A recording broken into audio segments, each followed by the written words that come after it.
Hey everyone, मैं हूं गौरव मिश्रा और आप सभी का स्वागत करता हूं मैग्नेट ब्रेन्स के प्लेटफॉर्म पे, जहां पे आपको एजुकेशन मिलती है फ्री ऑफ कॉस्ट। और साथ में मैग्नेट ब्रेन्स आपके लिए लेकर आता है बुक्स और ई बुक्स जिनमें हाई क्वालिटी कंटेंट है और आपके अलग अलग क्लासेस के लिए बनाई गई हैं। अगर आप उनको अवेल करना चाहते हैं तो दिए इसी वीडियो के डिस्क्रिप्शन बॉक्स में एक फॉर्म के लिंक है, उसे क्लिक करें, अपनी डिटेल्स को फिल इन करें और मैग्नेट ब्रेन्स की टीम आपसे गेट इन टच हो जाएगी। ये बुक्स को हमने multiple choice question, theory books, साथ में सैंपल पेपर सॉल्यूशन बुक और प्रीवियस ईयर क्वेश्चंस की बुक्स में क्लासिफाई किया है, तो बहुत हेल्पफुल आपके लिए होंगी।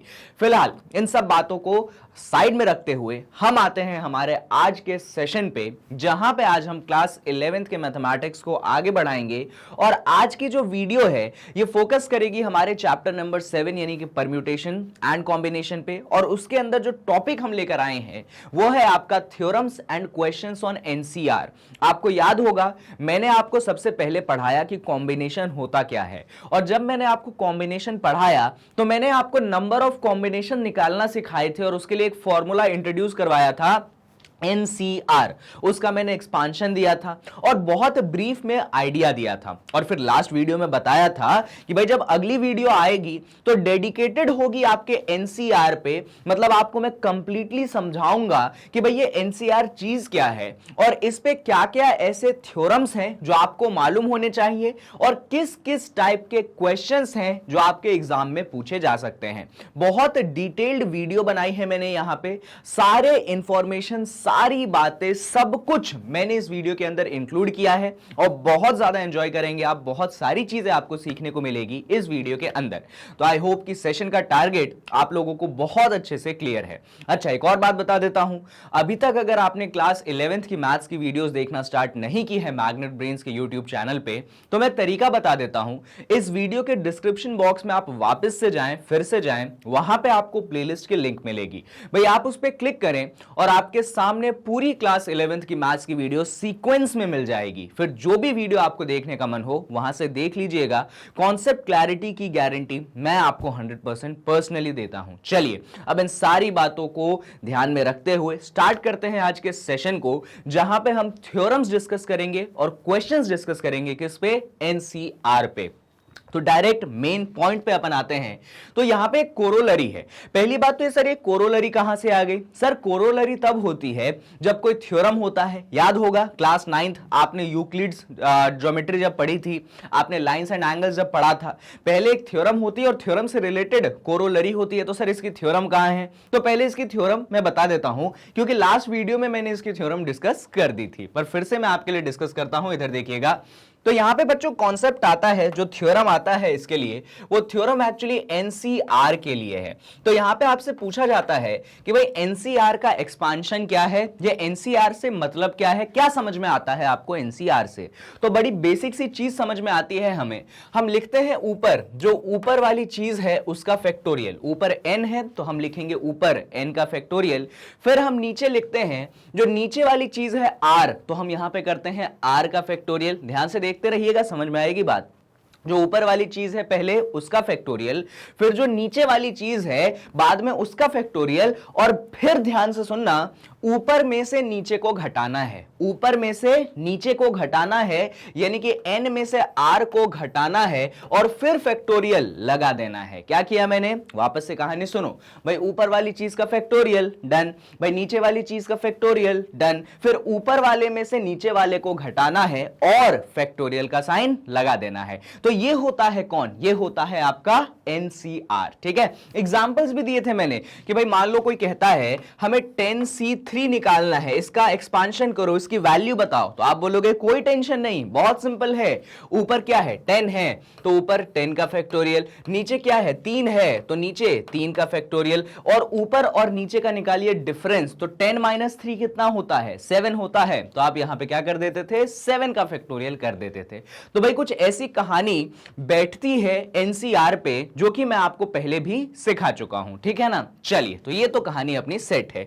अब बात करते हैं जरा कि सर ये थ्योरम से रिलेटेड कौन सी कोरोलरी आप डिस्कस आज हमसे करने आए हो। तो कोरोलरी तो बच्चों कुछ ऐसी है, सर देख के तो कुछ समझ नहीं आ रहा कि क्या बात कर रहे हो आप, मतलब कुछ भी हमको हिंट ही नहीं मिल रहा, कुछ भी समझ ही नहीं आ रहा कि मतलब क्या है इस लिखी हुई चीज का। तो मैं आपको एक एग्जांपल की मदद से समझाता हूं ये कोरोलरी, फिर आप बहुत बढ़िया तरीके से समझ आएंगे। अच्छा, ऑल्दो मैंने कोरोलरी में प्रूफ शब्द का इस्तेमाल किया है, पर बच्चों यहां पे कोरोलरीज और थ्योरम्स को हम प्रूफ करने में टाइम अपना वेस्ट नहीं करेंगे, ठीक है। आप मेरे साथ उनको समझिए, क्योंकि इसके बाद इसी वीडियो में हर थ्योरम हर कोरोलरी पे हम क्वेश्चंस करेंगे। तो जब हम क्वेश्चन करेंगे तो एक तरीके से क्वेश्चन करते करते आपके वो कोरोलरीज, आपके वो थ्योरम्स प्रूव हो जाएंगे। तो फिक्र लेने की जरूरत नहीं है कि अरे सर आपने प्रूव नहीं किया। एग्जाम में भी बच्चों प्रूफ पे क्वेश्चन नहीं आते इन बातों पे कि इस थ्योरम या इस कोरोलरी को प्रूव करो, वो डायरेक्ट कॉम्बिनेशन पे उठा के क्वेश्चन पटकेंगे आपके सामने। तो उस बात को ध्यान रखते हुए मैं भी आपको एग्जाम ओरिएंटेड ही पढ़ाऊंगा, इधर उधर ज्यादा भटकाऊंगा नहीं, ठीक है। तो मैं जो सिखा रहा हूं आप बस उसको सीखते जाओ, उसको बस नोट डाउन करते जाओ। कॉम्बिनेशन के इस टॉपिक के एनसीआर वाले टॉपिक पे आपका क्वेश्चन मैं नहीं छूटने दूंगा, ठीक है। चलिए आइए इधर मेरी बातें सुनिए। तो भाई क्या सर आप प्रूव करना चाहते हो, जरा आप हमें समझाओ। देखना ध्यान से बच्चों, अगर मैं यहां पे लिखता हूं 12C4, मैं क्या लिखता हूं यहां पे 12C4, एग्जाम्पल से समझो, उसको भूल जाओ जो चीज ऊपर लिखी है। तो 12C4, चलो यहां पे सुनो वरना तुम और कंफ्यूज हो जाओगे। मैं यहां पे लिखता हूं 12C4। तो एक तरीका क्या है इसको आंसर करने का, वो एनसीआर वाला फॉर्मूला जो कि आपने क्या बताया था, जो सर आपने बताया था कि ऊपर 12 है तो भाई 12 का फैक्टोरियल, सर नीचे 4 है तो नीचे सर 4 का फैक्टोरियल, और सर फिर 12 - 4 8 होता है तो सर एक 8 का फैक्टोरियल। सर आपने एक तरीका हमको ये बताया था सॉल्व करने का, बिल्कुल सर आप सही बोल रहे हो, ये तरीका था, आपने अभी भी समझाया। लेकिन बच्चों मेरे पास एक और तरीका है इसको एक्सपांड करने का, जो इससे इजी है और आंसर निकालने में भी इजी है। अब एक बात बताओ, तुम्हें इसको सॉल्व करने में टाइम लगेगा कि नहीं लगेगा? ऊपर 12 फैक्टोरियल है, नीचे 4 फैक्टोरियल है, फिर एक 8 फैक्टोरियल है, तो थोड़ा सा इसको सॉल्व करने में टाइम लगेगा, सिंप्लीफाई करने में टाइम लगेगा। तो यहीं पे समय बचाता है आपका कोरोलरी, जो मैं आपको सिखा रहा हूं। तो पॉइंट समझ में आया क्या सिखाना चाह रहा हूं? मैं आपको कोरोलरी सिखाना चाह रहा हूं जो इसको सॉल्व करने में आपके टाइम की बचत करेगा। तो सर कैसे बचत करेगा ये बता दीजिए। तो देखिए जनाब, भाई ये 12C4 है, बहुत सिंपल है, ध्यान से देखना एकदम। आपने फ्रैक्शन का साइन बना लिया, हाँ सर बना लिया। नीचे 4 है, नीचे क्या है 4, तो अपन नीचे भी क्या कर देंगे 4 फैक्टोरियल कर देंगे। नीचे 4 है तो नीचे भी क्या कर देंगे अपन 4 फैक्टोरियल कर देंगे एज यूजुअल, ठीक है। अब सुनना ध्यान से, 12C4 तो शुरुआत कहां से होगी 12 से होगी। 12C4 शुरुआत कहां से होगी 12 से होगी, और उसको रिवर्स ऑर्डर में, एकदम ध्यान से सुनो, उसको रिवर्स ऑर्डर में 4 बार लिखना है। वापस से सुन लो मेरी बात, क्या बोला मैंने, शुरुआत 12 से होगी और उसको रिवर्स ऑर्डर में कितनी बार लिखना है 4 बार लिखना है। सर 4 ही बार क्यों लिखना है? तो भाई नीचे क्या है, नीचे 4 है, समझ गए। तो शुरुआत 12 से होगी तो 12 फिर 11 फिर 10 फिर 9, और कितनी बार लिखा देखो रिवर्स ऑर्डर में 4 बार, 12 11 10 9, और ऑब्वियसली सारी चीजें किस में होंगी मल्टीप्लीकेशन में होगी। लीजिए अब इसको सॉल्व करना बच्चों आसान है इसके कंपैरिजन। अब हर जगह फैक्टोरियल नहीं है, सिर्फ नीचे फैक्टोरियल है, और 4 फैक्टोरियल पूरी दुनिया जानती है कि कितनी होती है भाई 12 होती है। पॉइंट क्लियर हो रहा है जो समझाने की कोशिश कर रहा हूं मैं यहां पे? कोई दिक्कत है, कोई परेशानी है? तो सेम चीज को सॉल्व करने का तरीका ये भी है और सेम चीज को सॉल्व करने का तरीका ये भी है, पर ये आसान है। पर सर आया कैसे, वो थॉट प्रोसेस कैसे बना है आप वो सिखा दो एक बार। तो थॉट प्रोसेस समझते हैं अपन, आ जाओ भाई। 12C4 था तो नीचे जो नंबर था उसका फैक्टोरियल डाल देंगे। अगर नीचे 4 है तो 4 फैक्टोरियल, नीचे 5 है तो 5 फैक्टोरियल, नीचे 6 है तो 6 फैक्टोरियल। अब आगे की कहानी सुनो, जो नंबर ऊपर है उसको रिवर्स ऑर्डर में मल्टीप्लाई करना है, उसको रिवर्स ऑर्डर में मल्टीप्लाई करना है, और कितनी बार करना है तो वो नीचे वाले लिखे नंबर से समझ में आएगा। भाई नीचे 4 है तो 12 को रिवर्स ऑर्डर में 4 बार लेके जाना है, 12 11 10 9, और बात खत्म, समझ गए।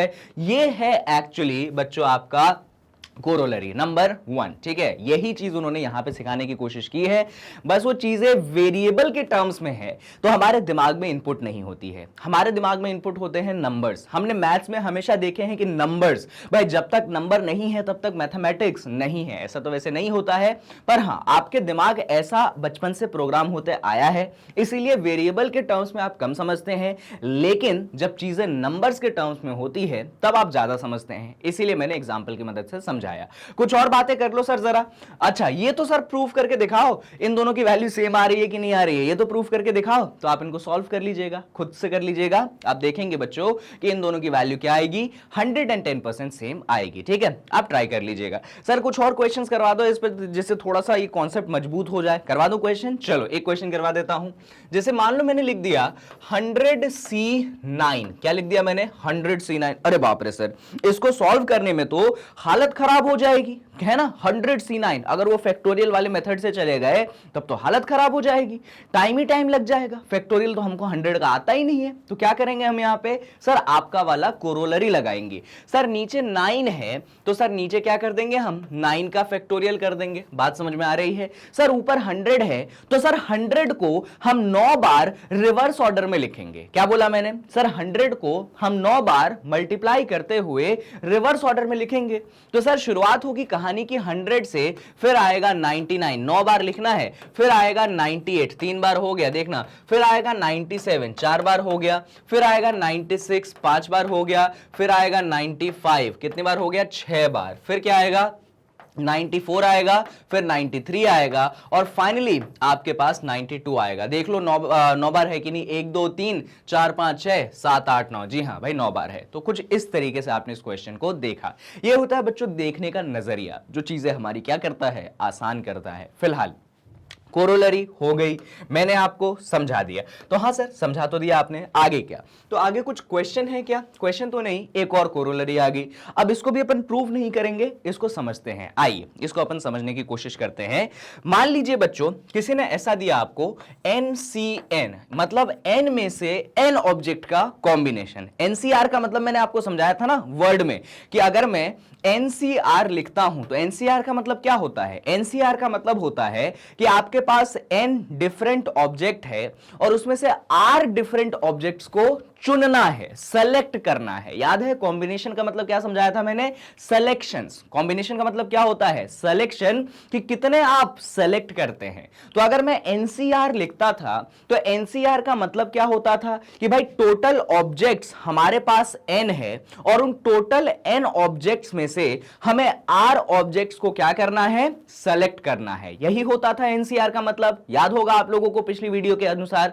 अब यहां पे मैंने NCN लिख दिया। अब NCN का मतलब क्या है, तो भाई NCN का मतलब यह है कि मेरे पास N ऑब्जेक्ट्स थे और N ऑब्जेक्ट में से मुझे N ऑब्जेक्ट को चुनना है। मतलब मेरे पास 10 सामान था, 10 डिफरेंट ऑब्जेक्ट थे और 10 के 10 मुझे चुनने हैं। क्या तरीका होगा, सर एक ही तरीका होगा, और कोई तरीका तो है ही नहीं। आप देखो, खुद सोच के देखो, आपके पास 10 different type of for example क्या है, पेंसिल है। आपको 10 को चुनना है और बैग में रखना है, तो आप क्या करोगे, 10 के 10 को उठाया, बैग में रखा, आप गए स्कूल। एक ही तरीका हुआ ना, दो तरीके हुए क्या, नहीं। अरे भाई 10 पेंसिल थी, तुम्हें 10 के 10 पेंसिल चुनने हैं, तो तुमने 10 पेंसिल को उठाया, बैग में रखा और तुम चले गए स्कूल। एक तरीका हुआ। तो NCN का मतलब हुआ कितना, NCN का मतलब हुआ कि भाई इसका एक ही तरीका होगा, इसका एक ही वे होगा। कहानी यहां पे खत्म नहीं होती है। अगर मैं आपसे सवाल पूछूं कि NC0 का मतलब समझाओ, भाई NCR का मतलब यह था कि N ऑब्जेक्ट्स थे, उनमें से तुमने R ऑब्जेक्ट को चुना। अब NC0 का मतलब क्या है, NC0 का मतलब है कि तुम्हारे पास N ऑब्जेक्ट थे और तुमने किसी को नहीं चुना। तुम्हारे पास 10 पेंसिल थी, लेकिन आज पापा ने तुम्हें पेन ला के दे दिया ऑलरेडी, तो तुम्हें पेंसिल की जरूरत है क्या स्कूल में, नहीं है। तुम बोलोगे नहीं नहीं नहीं, मेरे को एक भी पेंसिल नहीं चाहिए। तो इसके कितने तरीके हुए, एक ही तरीका तो हुआ। N मतलब मान लो तुम्हारे पास 10 पेंसिल रखी थी, तुमने उसमें से एक भी पेंसिल नहीं उठाई, कितने तरीके, एक तरीका। मतलब ना चुनने का भी तरीका कितना हुआ, एक तरीका हुआ। बच्चे यहां पे थोड़ा कंफ्यूज हो जाते हैं। क्या कंफ्यूज हो जाते हैं कि सर जब हमको कुछ चुनना ही नहीं है तो उसके 0 तरीके होंगे ना, ऐसा नहीं होता। ना चुनना, ना सेलेक्ट करना, किसी चीज को ना लेना, ये एक वे है, ये एक तरीका है। समझ रहे हैं आप इस बात को, है ना। ऐसा मत सोचिएगा कि अरे कुछ नहीं लेना है तो कितने तरीके हो गए, 0 तरीके हो गए, ये गलत है भाई। आप नहीं कर रहे हो सेलेक्ट, आप किसी चीज को नहीं ले रहे हो, इसके भी बच्चों एक ही तरीका हुआ कि हमने किसी चीज को ना कह दिया, हमने किसी चीज को मना कर दिया, हमने किसी चीज को नहीं लिया। तो NC0 का भी मतलब कितना होता है बच्चों, इसकी वैल्यू भी 1 आती है। अब यहां पे इंटरेस्टिंग चीज क्या हो गई, NCN भी 1 है, NC0 भी 1 है। इसका मतलब क्या? इसका मतलब यह है कि NCN की वैल्यू, NC0 की वैल्यू, इन दोनों की वैल्यू कितने के बराबर आई भाई? 1 के बराबर आई, और ये आपकी कोरोलरी नंबर 2 बन गई। बड़ी इंटरेस्टिंग कोरोलरी है। मल्टीपल चॉइस क्वेश्चन कहां कहां ये वो नहीं पूछ लेते और परेशान अलग करते हैं। और पता है बच्चों, ये जो अपन वीडियो बना रहे हैं theorems and question based on NCR, ये पता है बहुत इंपॉर्टेंट वीडियो है। क्यों सर? कॉम्बिनेशन में बहुत काम आती है। हाँ आती है ऑब्वियसली सर, इसके अलावा इसका क्या काम है? तो बच्चों इस चैप्टर के बाद हम पढ़ेंगे बाइनोमियल थ्योरम। बाइनोमियल थ्योरम में बच्चों ये एनसीआर, ये NC0, ये NCN आपको बहुत परेशान करेंगे, क्योंकि पूरे चैप्टर में यही है। तो अगर आज आपने ये नहीं सीखा, इसकी सारी प्रॉपर्टी नहीं समझी, तो समझिए बाइनोमियल थ्योरम तो आपसे सॉल्व भी नहीं होना है। इसीलिए सॉल्व करवा रहे हैं आपको। बात समझ में आ रही है आपको क्यों सॉल्व करवा रहे हैं? इसलिए, ठीक है। तो ये ध्यान रखिए भाई कि NCN या NC0 सेम चीज होती है, और कितनी होती है? 1 होती है। जो एक्सप्लेनेशन दिया है दिमाग में वो याद रखना चाहिए कि NCN का मतलब क्या है कि n में से n ऑब्जेक्ट को चुनना, तो उसके कितने तरीके होंगे? 1। और उससे भी बेटर एग्जांपल ऐसा रख लेना कि तुम्हारे पास 10 पेंसिल थी, 10 पेंसिल में से 10 पेंसिल उठा के बैग में रखनी है और स्कूल जाना है, तो उसका एक ही तरीका है, इसीलिए NCN 1 होगा। और फिर मैंने बोला कि वापस से तुम्हारे पास 10 पेंसिल थी, तुम्हें उसमें से एक भी पेंसिल नहीं उठानी है, तुम कोई पेंसिल नहीं चुनोगे, उसका भी क्या है? एक तरीका है, क्योंकि तुमने रिजेक्ट किया, तुमने मना किया, तुमने ना कहा। क्या तरीका है? एक तरीका है। तो NCN या NC0 दोनों ही केस में कितने तरीके होते हैं जनाब? एक तरीके होते हैं। इसीलिए दोनों की वैल्यू क्या होती है? सेम होती है। आई होप कि ये पॉइंट आप लोगों को क्लियर हो रहा है। चलिए, तो ये तो कहानी हो गई आपके कोरोलरी नंबर 2 की, है ना। अभी बढ़ते हैं इसके बाद बच्चों कोरोलरी नंबर 3 पे। ये बड़ा इंटरेस्टिंग कोरोलरी है, क्योंकि यहां पे आपको याद होगा मैंने जब परम्यूटेशन पढ़ाया था तो आपको NPR के बारे में बताया था, है ना। जब मैंने परम्यूटेशन पढ़ाया था तो मैंने किसके बारे में बताया था? मैंने आपको तब NPR के बारे में बताया था। और फिर मैं क्या पढ़ाया आपको? कॉम्बिनेशन पढ़ाया। तो जब मैंने कॉम्बिनेशन पढ़ाया तो आपको NCR के बारे में बताया। गलत बोल रहा हूं क्या? जब मैंने परम्यूटेशन पढ़ाया तो NPR बताया, और जब मैंने कॉम्बिनेशन पढ़ाया तो NCR बताया। और फिर मैंने उस वीडियो में बोला था जहां पे मैं आपको कॉम्बिनेशन सिखा रहा था कि यार परम्यूटेशन और कॉम्बिनेशन में एक रिश्ता है, एक रिलेशन है। तो आज उसी रिलेशन की हल्की फुल्की बात करेंगे, पूरी बात तो मैं नहीं बताऊंगा, है ना, हल्की सी बात करूंगा। यानी कि आज बच्चों मैं रिलेट करूंगा NPR को NCR से। वापस से मैं कहना चाहूंगा कि आज मैं रिलेट करूंगा NPR को NCR से। पॉइंट आपको समझ में आ रहा है? हाँ तो सर कर दो रिलेट। तो बच्चों बहुत सिंपल रिलेशन है जो आप सभी को ध्यान रखना है। इधर सुनिएगा कि आपका जो NCR होता है वो एक्चुअली होता है NPR divided by R factorial. क्या होता है आपका NCR? NCR आपका होता है NPR divided by R factorial. बात आपको समझ में आ रही है? क्या समझाने की कोशिश कर रहा हूं मैं? बहुत बढ़िया। सुनो, कुछ नहीं समझ आया तुम्हें? इधर सुनो, वापस समझाता हूं। देखना भाई, इस चीज को दूसरे नजरिए से भी देखो। पूरा खेल नजरिए का है बच्चे, इस चीज को दूसरे नजरिए से देखो। ये जो नीचे वाला R फैक्टोरियल है, इसको अगर मैं उस तरफ भेज दूं तो क्या मल्टीप्लाई में आ जाएगा? हाँ जी सर, आ तो जाएगा मल्टीप्लाई में। तो यहां पे पता है कैसा दिखेगा वो? NCR मल्टीप्लाइडेड bye R factorial, NCR मल्टीप्लाइडेड bye R factorial बराबर NPR। NCR मल्टीप्लाइडेड bye R factorial बराबर NPR। ये चीज कुछ ऐसी आपके सामने जम के आएगी। इसको एक और नजरिए से आप देख सकते हैं कि भाई आपका जो NPR है वो एक्चुअली क्या है? वो actually NCR मल्टीप्लाइडेड bye R factorial है। तो आप इस चीज को ऐसे भी देख सकते हैं। इनफैक्ट मैं तो हमेशा एडवाइस करता हूं इसको ऐसे देखो, बहुत आसान रहता है दिमाग में याद रखना कि NPR होगा NCR मल्टीप्लाइडेड बाय R फैक्टोरियल। ठीक है? हाँ सर, अब इसको थोड़ा समझा भी तो दो सर, ये तो आप रिलेशन दे दिए 3, थोड़ा समझा दो। तो सुनो भाई, कहानी सुनो। मान लो मैंने ऐसा लिखा है 10C2, क्या लिखा है मैंने? या फिर चलो P पहले ले लेते हैं। मान लो मैंने ऐसा लिखा है 10P2 और मैंने ऐसा लिखा है 10C2। इन दोनों में मुझे क्या चाहिए? मुझे इन दोनों में रिश्ता चाहिए। मुझे 10P2 और 10C2 में क्या चाहिए? मुझे इन दोनों में रिश्ता चाहिए। तो रिश्ता क्या कहलाएगा? तो हम बोलेंगे देखिए इधर, यहां पे जब एनसीआर, इधर देखिए, जब यहां पे एनपीआर था तो क्या हुआ, NCR multiplied by R factorial. बच्चों ये रिलेशन तभी होल्ड करेगा जब दोनों केस में ऊपर वाली चीज सेम हो और नीचे वाली चीज क्या हो, सेम हो, है ना। तो जब तक वो ऊपर और नीचे का सेम ना हो, आप इस कोरोलरी को ना लगाए। कोरोलरी है कि थ्योरम है, एक बार देख लेने दो भाई, कोरोलरी है। तो ये कोरोलरी आप तभी अप्लाई करें जब ऊपर वाली चीज भी सेम हो और जब नीचे वाली चीज भी सेम हो। कभी भी आप ये बेवकूफी ना करें कि आपके पास यहां पे 11p2 है और यहां पे 9c2 है और आपका मन हो गया कि हम इसमें भी ये वाली कोरोलरी लगा देंगे। अरे जनाब गलत कर देंगे आप। माना नीचे सेम है पर क्या ऊपर सेम है, नहीं है, तो क्या यहां पे लगेगा, नहीं लगेगा। कहां लगेगा, तभी लगेगा जब ऊपर का आइटम भी सेम है और नीचे का भी ऑब्जेक्ट क्या है, सेम है। पॉइंट क्लियर हो रहा है, बहुत बढ़िया। हाँ सर रिलेट तो कर दो इन दोनों को, टाइम पास कर रहे हो तब से। अरे कर देते हैं रिलेट भाई। इधर देखिए, इधर देखिए, आपके पास 10p2 है और आपके पास 10c2 है। क्या बोला मैंने, npr जो है ncr के बराबर होगा, बस पीछे अपने को r फैक्टोरियल मल्टीप्लाई करना पड़ेगा। तो 10p2 जो है 10c2 के बराबर होगा, पर नीचे वाली जो चीज है 2 उसके फैक्टोरियल का मल्टीप्लाई करना पड़ेगा। तो कुछ ये रिलेशन ऐसा जम के आपके सामने आएगा। तो तीनों में से मैं तो कहता हूं तीनों याद रख लेना जो तुम्हारी सुख सुविधा के अनुसार हो। बाकी ये वाली अगर याद रखोगे तो थोड़ा सा ज्यादा फायदा में रहोगे, क्योंकि इस वाले को डायरेक्ट कई बार आप इस्तेमाल करने वाले हैं। ठीक है, देख लीजिए, स्क्रीनशॉट लेना है तो ले लीजिए, लिखना है तो लिख लीजिए। चलिए, तो भाई ये थी बातें आपके 3 कोरोलरीज की। तो मैंने आज बेसिकली एनसीआर और एनपीआर का रिलेशन बताया, है ना। आगे चल के मैं आपको परम्यूटेशन और कॉम्बिनेशन का भी रिलेशन बताऊंगा कि एक्चुअली परम्यूटेशन और कॉम्बिनेशन आपस में रिलेटेड कैसे हैं, तो वो बाद की बात के लिए, इसमें बस इनके बीच में रिलेशन। बढ़ते हैं कुछ प्रॉपर्टीज ऑफ एनसीआर पे। अभी तक हमने थ्योरम्स तो देख लिए एनसीआर पे, कुछ आने वाले अभी और थ्योरम्स देखेंगे, पर एनसीआर की कुछ प्रॉपर्टीज भी होती हैं, है ना, बड़ी इंपॉर्टेंट प्रॉपर्टीज होती हैं जिन पे ढेर सारे सवाल पूछे जाते हैं। तो एक एक करके हम उन प्रॉपर्टीज को डिस्कस कर लेते हैं। सबसे पहली प्रॉपर्टी मैं आपको बताना चाहूंगा, इधर ध्यान से देखिएगा। इनफैक्ट इसको थ्योरम वाइज अपन लेके चल रहे हैं।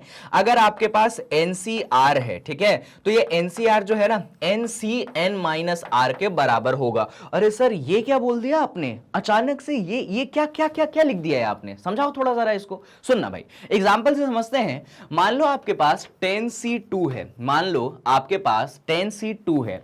ऊपर वाली चीज सेम रखेंगे, ऊपर वाली चीज सेम रखेंगे, उसमें फेरबदल अपन नहीं करेंगे, लेकिन नीचे वाली चीज में अपन फेरबदल करने वाले हैं। क्या करने वाले अपन नीचे वाली चीज में, नीचे वाली चीज में अपन फेरबदल करने वाले हैं। सर कैसे करोगे फेरबदल, तो भाई फेरबदल ऐसे करेंगे, यहां पे एनसीआर था, यहां पे भी एनसी तो है, लेकिन देखो यहां पे आर था। अब मैंने पता है क्या किया, ऊपर वाले में से नीचे वाले को घटा दिया, यानी कि एन में से मैंने किसको घटा दिया, आर को घटा दिया, और नीचे एक्चुअली मेरे पास क्या मिल गया, n-r मिल गया। पता है इंटरेस्टिंग चीज क्या है, ये दोनों सेम आ जाएंगे, ये दोनों सेम आ जाएंगे। तो यहां पे मेरे पास 10c2 था, अभी भी मेरे पास 10 और c तो अपने स्थान पे रहेगा, ऊपर वाले में फेरबदल नहीं होगा, फेरबदल नीचे वाले में होगा। भाई यहां पे 2 था, तो अब इस 2 को चेंज कैसे करूं, तो ऊपर वाले 10 में से नीचे वाले 2 को घटा दो, ऊपर वाले 10 में से नीचे वाले 2 को घटा दो, ऊपर वाले 10 में से नीचे वाले 2 को घटा दो, तो 10 में से 2 गया, कितना बचा भाई 8 बचा। यानी कि 10c2 जो है आपके 10c8 के बराबर आता है। और अगर आपको यकीन ना हो तो क्या करें, तो भाई इसको सॉल्व कर ले। मैंने आपको एनसीआर को सॉल्व करना सिखाया कि नहीं सिखाया है, किसको सॉल्व करना सिखाया सर आपने, मैंने आपको एनसीआर को सॉल्व करना सिखाया है। और मैंने आपको तो दो मेथड से सिखाया था, एक मेथड वो वाला n factorial upon r factorial multiplied bye n-r factorial, और एक दूसरा वाला रिवर्स ऑर्डर वाला। तो जिस तरीके से आपको सॉल्व करना है आप सॉल्व करके देखें, मैं गारंटी दे रहा हूं भाई आंसर सेम आएगा। हां सर अब आप गारंटी दे रहे हो तो आंसर सेम आएगा, आपकी बात हम यूं ही मान लेते हैं, ऐसी गलती ना करें, खुद सॉल्व करके देखें कि हाँ भाई सही आ भी रहा है कि नहीं आ रहा, क्योंकि वो चीज दिमाग में बैठेगी, दिमाग में ध्यान रहेगा कि हाँ यार सॉल्व करके सेम तो आया। ठीक है, तो उसको सॉल्व करना, थोड़े से और एग्जांपल दे दो जिससे बात थोड़ी और क्लैरिटी के साथ अपने को समझ आए। बहुत इंपॉर्टेंट थ्योरम है बच्चों, हमारे सॉल्यूशंस के लिए, हमारे क्वेश्चन में एक सॉल्यूशंस को आसान करने के लिए ये थ्योरम कमाल की है और बहुत ज्यादा काम आती है। चलिए थोड़े से और बातें बता दूं मैं आपको। मान लीजिए ऐसा है 100C98, क्या है ये 100C98, कहने को 100C98 को सॉल्व करने में तो हालत खराब हो जाएगी यार, 100 में से 98 ऑब्जेक्ट्स को चुनना है, और मतलब बहुत ही कॉम्प्लिकेटेड सा लग रहा है, बहुत ही बड़ा सा लग रहा है, बहुत ही कॉम्प्लेक्स सा लग रहा है। इसको आसान कैसे करें? तो इसको आसान करने का तरीका बड़ा आसान है भाई। ऊपर वाली चीज में फेरबदल नहीं करेंगे, पहले 100 था तो बाद में भी 100 रहेगा, सी था तो आज भी सी रहेगा। क्या सिखाया था मैंने? ऊपर वाले में से नीचे वाले को घटा दो, तो 100 में से 98 को घटा दो, कितना बचेगा? 2 बचेगा। तो एक्चुअली जो आपका 100C98 है वो एक्चुअली में 100C2 के बराबर आ गया। ये कहानी यहां पे फिट बैठती है और ये कहानी आपको यहां पे समझनी है, ठीक है? इस चीज को कहीं पे भी आप लगा सकते हैं, बशर्ते ऊपर वाली चीज को आप चेंज ना करें और ऊपर वाले में से नीचे वाले को घटा दें। फॉर एग्जांपल मान लीजिए ऐसा लिखा है 109C5, ठीक है? तो अभी देखो कितना कॉम्प्लिकेटेड है, वैसे तो सिंपल है, पर अपने को मन है कि नहीं नहीं हम तो कॉम्प्लिकेटेड इसको बना के मानेंगे, तो हमने बोला ऊपर वाली चीज को चेंज मत करो, 109 रहने दो भाई। 109 में से 5 को घटा दो, तो 109 में से 5 को घटाओगे तो 104 मिलेगा। तो कुछ इस तरीके से चीजें जो है आपके सामने फिट बैठती हैं, ठीक है? तो ये चीज मुझे आपको यहां पे समझानी थी, सिखानी थी, एंड आई होप कि आपको समझ भी आया है और आप सीख भी गए हैं। चलिए, तो एक बढ़िया थ्योरम था, बहुत बार काम आता है आपको। कुछ और बातें हैं, ये बड़ी इंटरेस्टिंग सी चीज है, ध्यान से सुनिएगा भाई। अगर जीवन में किसी ने ऐसा लिखा कि NCX जो है वो NCY के बराबर है, आ जाओ इसको मैं अपने अंदाज में समझाता हूं, इधर सुनना। अगर जीवन में किसी ने ऐसा लिखा कि NCX जो है आपके NCY के बराबर है, ऐसा किसी ने लिख दिया, हां सर लिख दिया, तो क्या? तो बच्चों यहां पे 2 केस हो सकते हैं। क्या हो सकते हैं? यहां पे 2 केस हो सकते हैं। एक होता है केस 1 और एक होता है केस 2। ध्यान से सुनना, यहां पे 2 केस हो सकते हैं, एक होता है केस 1 और दूसरा होता है केस 2। केस 1 के अनुसार ध्यान से सुनिएगा, ये जो नीचे देखो ऊपर वाली चीज क्या है? सेम है, n और n सेम है ना। नीचे वाली चीज क्या है? एक जगह x है, दूसरी जगह y है। तो केस 1 में आपका x आपके y के क्या हो जाए? डायरेक्टली इक्वल हो जाए, पहला केस। और दूसरा केस जब वो इक्वल ना हो तो समझिएगा x प्लस y का जो सम है वो n के बराबर है, ठीक है? तो 2 केसेस पॉसिबल हैं बच्चों। पहला केस ये होता है कि नीचे वाला x और उधर के नीचे वाला y आपस में बराबर हो जाए, और अगर ये चीज पॉसिबल नहीं है, अगर वो क्वेश्चन में कह रहा है कि नहीं नहीं नहीं नहीं इक्वालिटी वाली कंडीशन नहीं चाहिए, तो आप बोलेंगे कोई टेंशन की बात नहीं यार, तो तुम दोनों को ऐड करो, x प्लस वाई को ऐड करो और n के बराबर पटक दो, x plus Y equals to n, ऐसा आप लिख दें तो भी आपका केस क्या है? जम जाता है। तो ये 2 केसेस आपके बनते हैं, आप दिमाग में ध्यान रखिएगा। मैं आपको एग्जांपल यहां पे क्या ही दूं इसके अपन क्वेश्चंस करेंगे तो आपको समझ में आएगा। अपने को दिमाग में बस इतनी सी बात रखनी है कि अगर ऊपर वाली चीज सेम है, n और n सेम है, तो या तो नीचे वाली दोनों चीजें बराबर है, और अगर वो बराबर नहीं है तो उनका सम, उनका एडिशन ऊपर वाले के इक्वल है। इतना ध्यान रह जाएगा क्या? बहुत बढ़िया। चलो एक एग्जांपल दे देता हूं, इधर देखो। मान लो मैंने ऐसा लिख के दिया 10C2 बराबर, 10C2 मत लिखो यार, इसको ऐसा लिख लो, मैंने ऐसा दिया 10CX बराबर 10CY, ठीक है? तो क्या केसेस होंगे? पहला केस ये होगा कि आपका x जो है आपके y के बराबर हो जाए, और दूसरा केस ये होगा अगर ये नहीं है तो x प्लस y इन दोनों का सम जो है ऊपर लिखे नंबर यानी कि 10 के बराबर हो जाए। तो ये 2 सिचुएशंस बनती हैं, एंड आई होप कि आपको समझ में आ रही है, कोई इसमें कंफ्यूजन नहीं है। चलिए भाई, ये चीज अपनी फिट बैठ गई बढ़िया तरीके से, ये थ्योरम अपना हो गया।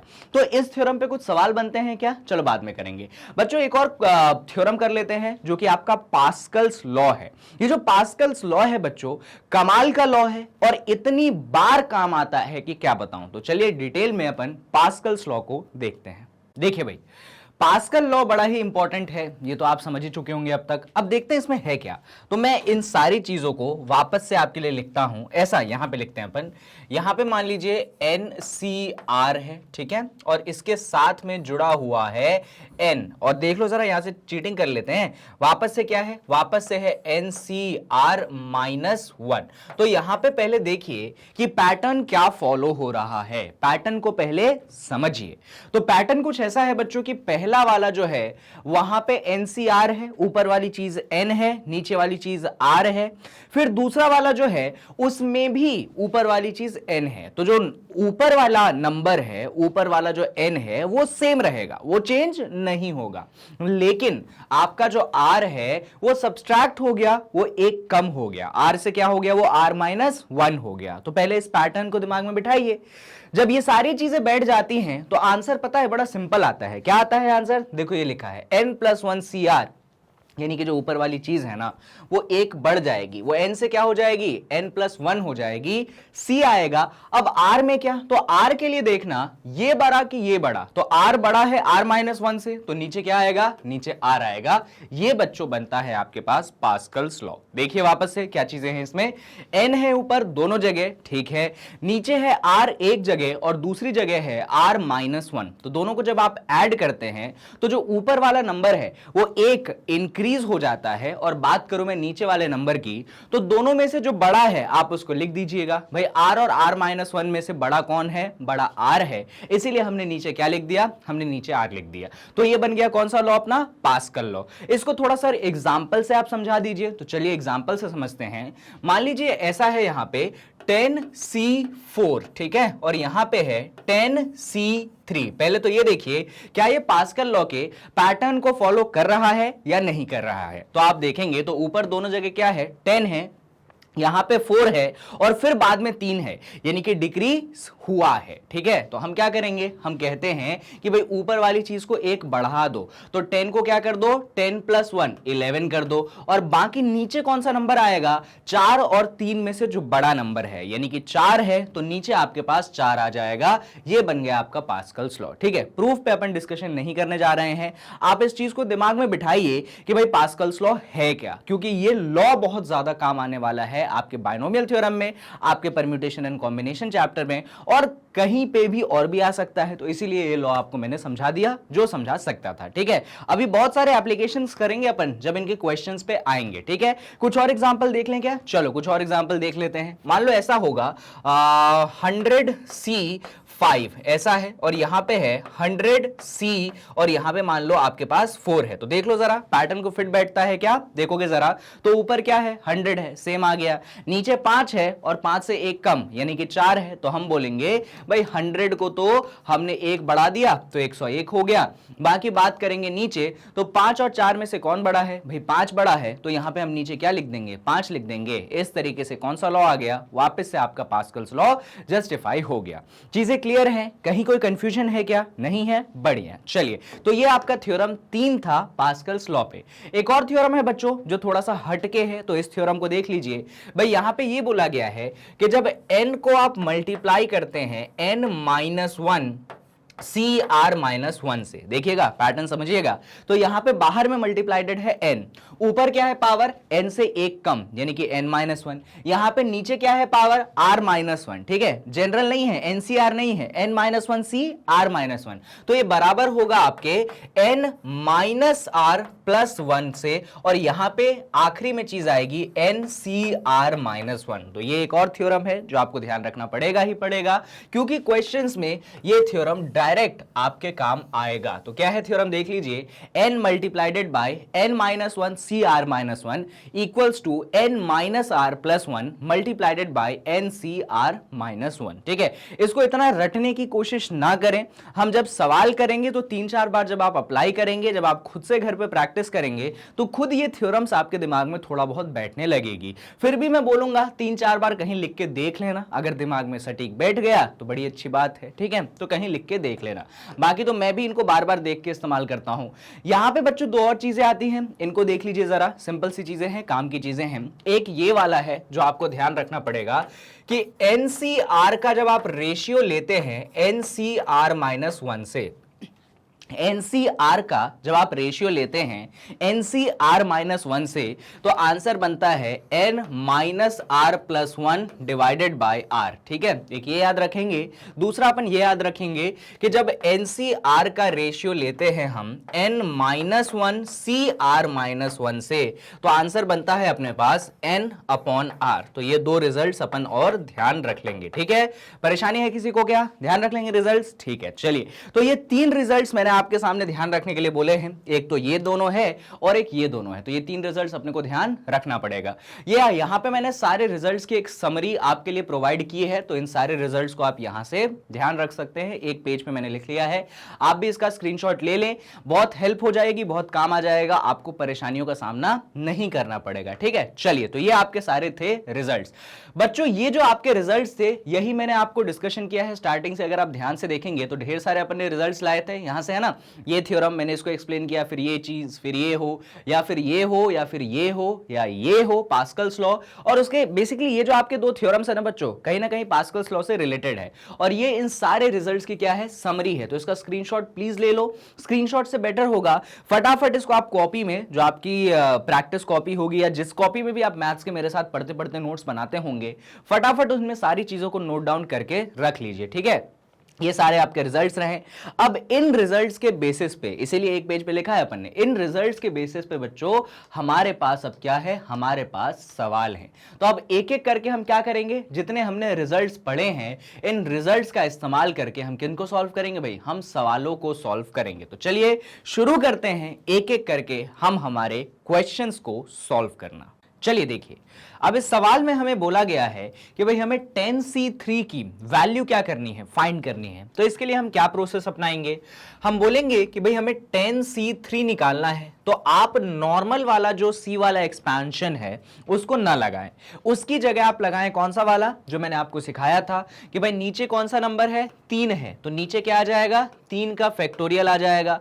और 10 को क्या करोगे, रिवर्स ऑर्डर में 3 बार मल्टीप्लाई करके लिख दो, यानी कि शुरुआत होगी 10 से, फिर आएगा आपके पास 9, फिर आएगा आपके पास 8। आप इसको सॉल्व कर दें, ये हो जाएगा आपके पास 10 इंटू 9 इंटू 8, और 3 का फैक्टोरियल होता है आपके पास 6।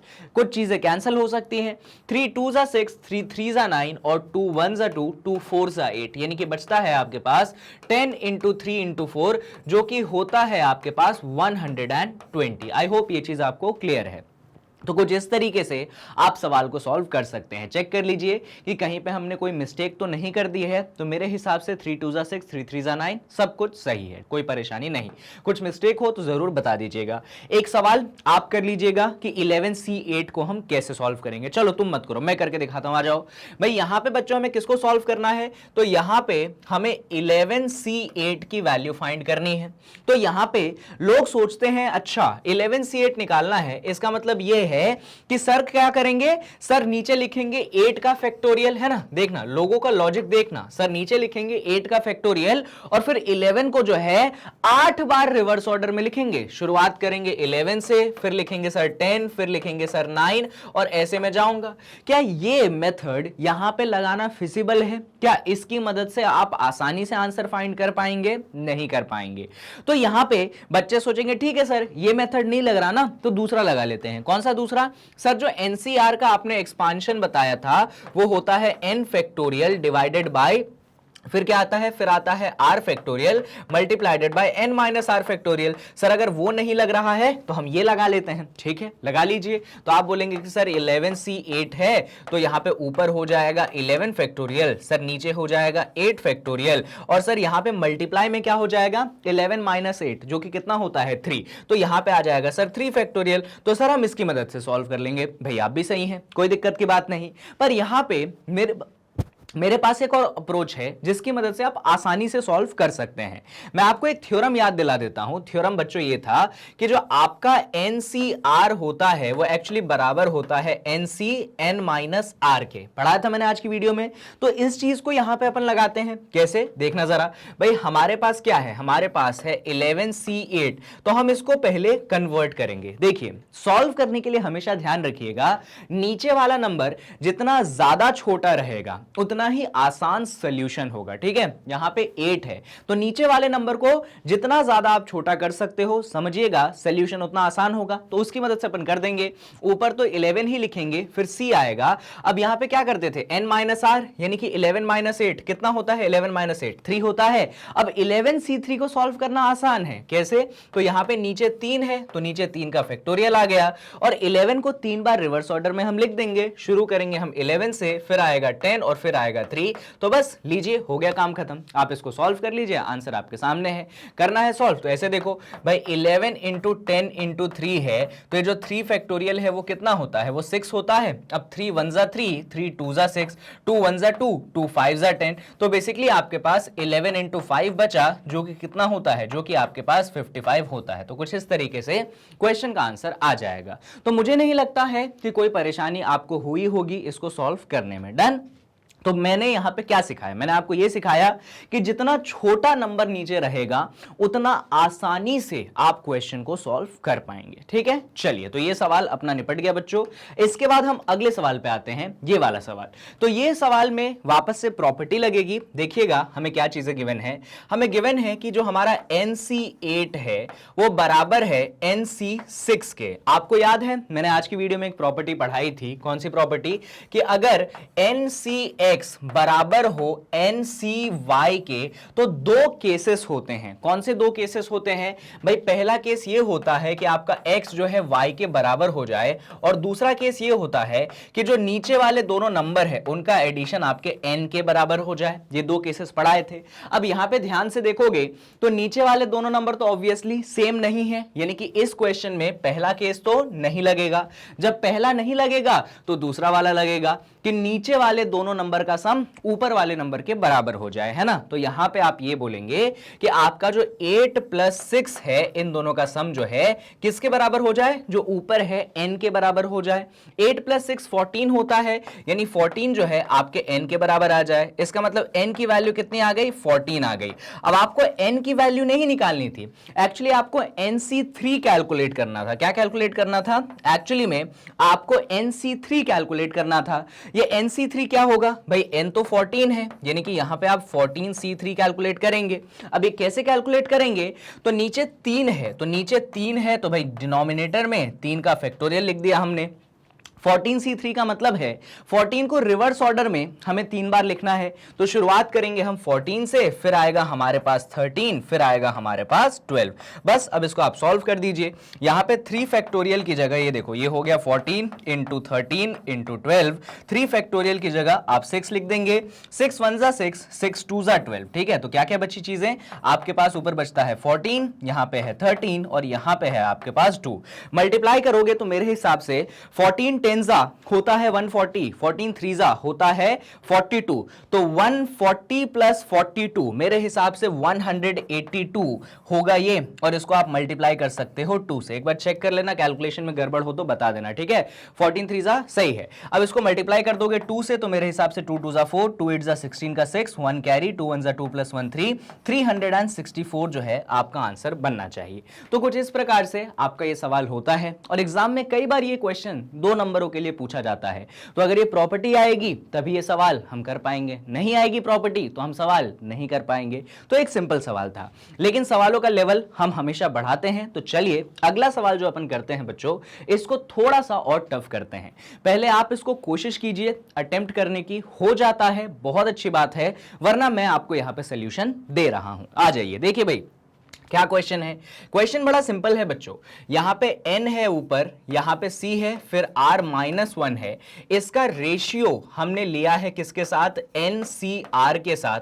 और इसका रेशियो हमने लिया है NCR+1 के साथ। ठीक है, और ये कितने के बराबर आ रहा है? तो ये बराबर आ रहा है 3:4:5। ठीक है, ये इतने के बराबर आ रहा है। ठीक है, अब ध्यान से सुनना, क्या करेंगे बच्चों, यहां पे रेशियो में इधर भी 3 टर्म्स हैं, उधर भी 3 टर्म्स हैं। तो मैं क्या करूंगा, इस तरफ लास्ट के 2 टर्म्स को लूंगा। कितने टर्म्स को लूंगा? लास्ट के 2 टर्म्स को लूंगा।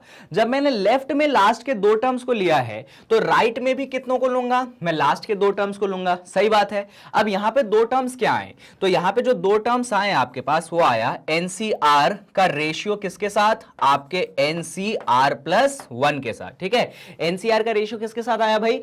NCR+1 के साथ आया। और ये रेशियो कितने के बराबर है? तो उस तरफ 4:5 है, तो ये रेशियो जो है आपके 4:5 के बराबर है। पॉइंट क्लियर हो रहा है? मैंने क्या समझाने की कोशिश की यहां पे भाई, यहां पे आपने लिया NCR, तो यहां पे NCR+1 लोगे लास्ट के सेकंड, तो इधर भी 4 और 5 लोगे, यानी कि 4:5 लोगे, है ना। अब सुनते जाना जरा, इसको अगर मैं रेशियो वाइज लिखूं बच्चों, मतलब मतलब इसको मैं रेशियो से फ्रैक्शन में अगर कन्वर्ट कर दूं तो यहां पे ऊपर हो जाएगा NCR और नीचे हो जाएगा NCR+1, और ये कितने के बराबर होगा? ऊपर हो जाएगा 4 और नीचे हो जाएगा 5। होगा कि नहीं होगा? सर बिल्कुल होगा। अब मुझे एक रिजल्ट याद आता है जो कि मैंने इसी वीडियो में आपको एक्सप्लेन किया था। मैं आपको उस रिजल्ट तक ले जाता हूं। मैंने सारे रिजल्ट्स एक पेज में लिखे थे। देखिए जरा, ये आपने लिखा है NCR/NCR+1, और ये लास्ट वाला रिजल्ट जरा ध्यान से देखिएगा, NCR/NCR+1 दिख रहा है आपको सेम? जी हाँ, यही रिजल्ट हम लगाएंगे। तो ये रिजल्ट अपन ब्रैकेट में मेंशन कर देते हैं। भाई हम एक रिजल्ट जानते हैं। रिजल्ट क्या है? रिजल्ट है NCR डिवाइडेड बाय NCR+1। ये कितने के बराबर होता है? तो ये बराबर होता है आपके R+1 डिवाइडेड बाय N-R के। तो ये रिजल्ट हम ऑलरेडी जानते हैं, इसीलिए मैंने आपको बताया था। तो चलिए इस रिजल्ट को हम इस क्वेश्चन में भी क्या करेंगे? हम अप्लाई करेंगे। ठीक है, तो वो रिजल्ट देखिए, इसीलिए मैंने पीछे जाके लिख लिया है। चलिए भाई इस रिजल्ट को हम अप्लाई करते हैं। तो अगर आप इस रिजल्ट को अप्लाई करेंगे बच्चों, तो जहां पे NCR/NCR+1 है उसकी जगह आप इस चीज को क्या कर दें? प्लेस कर दें। तो यहां पे क्या आएगा देखना जरा, यहां पे आएगा R+1 डिवाइडेड बाय N-R। कितने के बराबर हो जाएगा? ये हो जाएगा आपके 4/5 के बराबर। यहां पे हमने एक इक्वेशन ऑब्टेन कर ली है। ठीक है, अब इस इक्वेशन को थोड़ा सा सॉल्व करके हम एक प्रॉपर इक्वेशन बनाते हैं। मतलब यहां पे चीजें फ्रैक्शन के रूप में हैं, हम एक लीनियर इक्वेशन बनाने की कोशिश करते हैं।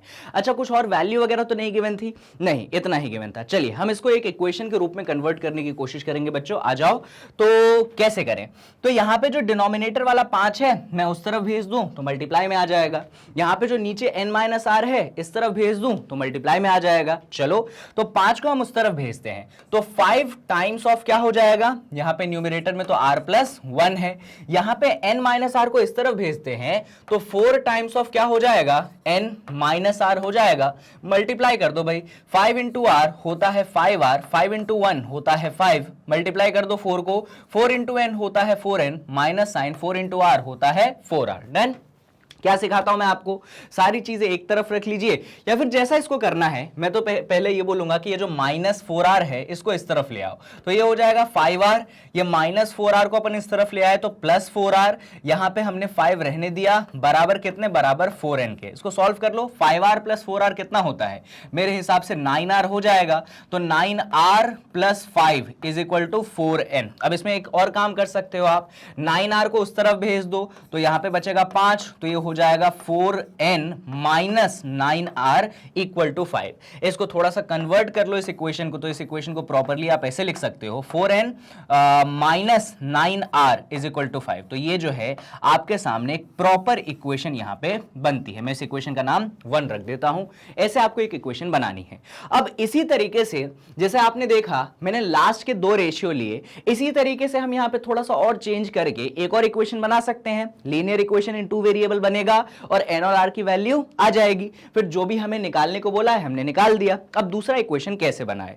तो हमने लास्ट 2 रेशियो लिए हैं। अब मैं कहता हूं आप फर्स्ट और सेकंड रेशियो ले लीजिए। ठीक है, मतलब फर्स्ट वाला है NCR-1, सेकंड वाला है NCR। ठीक है, तो अगर हम इस तरफ फर्स्ट और सेकंड लेंगे तो हम इस तरफ भी फर्स्ट और सेकंड लेंगे, है ना? सही बोल रहा हूं? तो चलो जरा फर्स्ट और सेकंड वाला लेते हैं। तो फर्स्ट वाला है आपके पास क्या है भाई? NCR-1। तो फर्स्ट वाला रेशियो है NCR-1। इसका रेशियो किसके साथ है? सेकंड वाला क्या है? NCR। तो भाई सेकंड वाला है आपके पास NCR। कितने के बराबर है? जल्दी बता दो। तो ये बराबर है फर्स्ट और सेकंड यानी कि 3:4 के। तो ये बराबर है आपके 3:4 के। पॉइंट क्लियर हो रहा है? रेशियो के टर्म्स में लिखा है। चलिए फ्रैक्शन के टर्म्स में लिखते हैं। तो फ्रैक्शन के टर्म्स में हो जाएगा NCR-1 divided by NCR = 3/4। Sir ऐसी तो आइडेंटिटी आपने हमें पढ़ाई नहीं, कोई बात नहीं। मैंने जो आइडेंटिटी अभी पढ़ाई है आपको ये वाली, इसी आइडेंटिटी में हम थोड़ा सा मॉडिफिकेशन करेंगे। चलिए कैसे मॉडिफिकेशन करेंगे आपको मैं यहां सिखाता हूं। भाई मैंने आपको कौन सी आइडेंटिटी पढ़ाई थी अभी? मैंने आपको पढ़ाई थी ये वाली identity, NCR divided by, check कर लो, NCR divided by NCR+1, NCR divided by NCR+1। और ये हमने कितने के बराबर लिखा था? तो ये हमने लिखा था बराबर r plus one divided by n minus R, ये हमने लिखा था बराबर r plus one divided by n minus R. हाँ सर, ये आइडेंटिटी तो आपने हमें सिखाई है, पर सर यहाँ पे NCR माइनस वन है, नीचे NCR है, कैसे आप इसको कन्वर्ट करोगे? तो सुनना बच्चों, इसी आइडेंटिटी में एक छोटा सा अपन करेंगे सब्स्टिट्यूशन, ध्यान से सुनते जाना। इसी आइडेंटिटी में एक छोटा सा सब्स्टिट्यूशन ये करेंगे कि जहां जहां r दिखता है वहां वहां हम r माइनस वन रख देंगे। वापस से सुनना, इसी आइडेंटिटी में, ये वाली जो आइडेंटिटी है, ये वाला जो थ्योरम है, जहां जहां पे r दिखता है वहां वहां आप क्या रख दें? r माइनस वन रख दे। अब ये कैसे इंपैक्ट करेगा सोल्यूशन को, चलिए यहां पे बात करते हैं हम। तो जहां जहां r दिख रहा है वहां वहां r माइनस वन रख दो, तो भाई न्यूमरेटर NCR रहेगा, अरे न्यूमरेटर NCR नहीं रहेगा, n और c तो रहेगा, r की जगह हम क्या रख देंगे? हम r माइनस वन रख देंगे। सिखाया ना मैंने, जहां जहां r दिख रहा है वहां वहां r माइनस वन रिप्लेस कर दें। इसके बाद यहां पे भी n है, c है, जहां पे r दिख रहा है, ये देखो r दिखा, इस r की जगह क्या आ जाएगा? r माइनस वन, ये वाला r। बच्चों यहां पे देखिए ध्यान से, ये जो r है इसकी जगह क्या आ गया? r माइनस वन, और यहां पे प्लस का क्या है? प्लस का वन ऑलरेडी प्रेजेंट है, तो सिर्फ इस r की जगह मैंने r माइनस वन रखा है, प्लस वन पहले से ही प्रेजेंट है तो मैंने रहने दिया।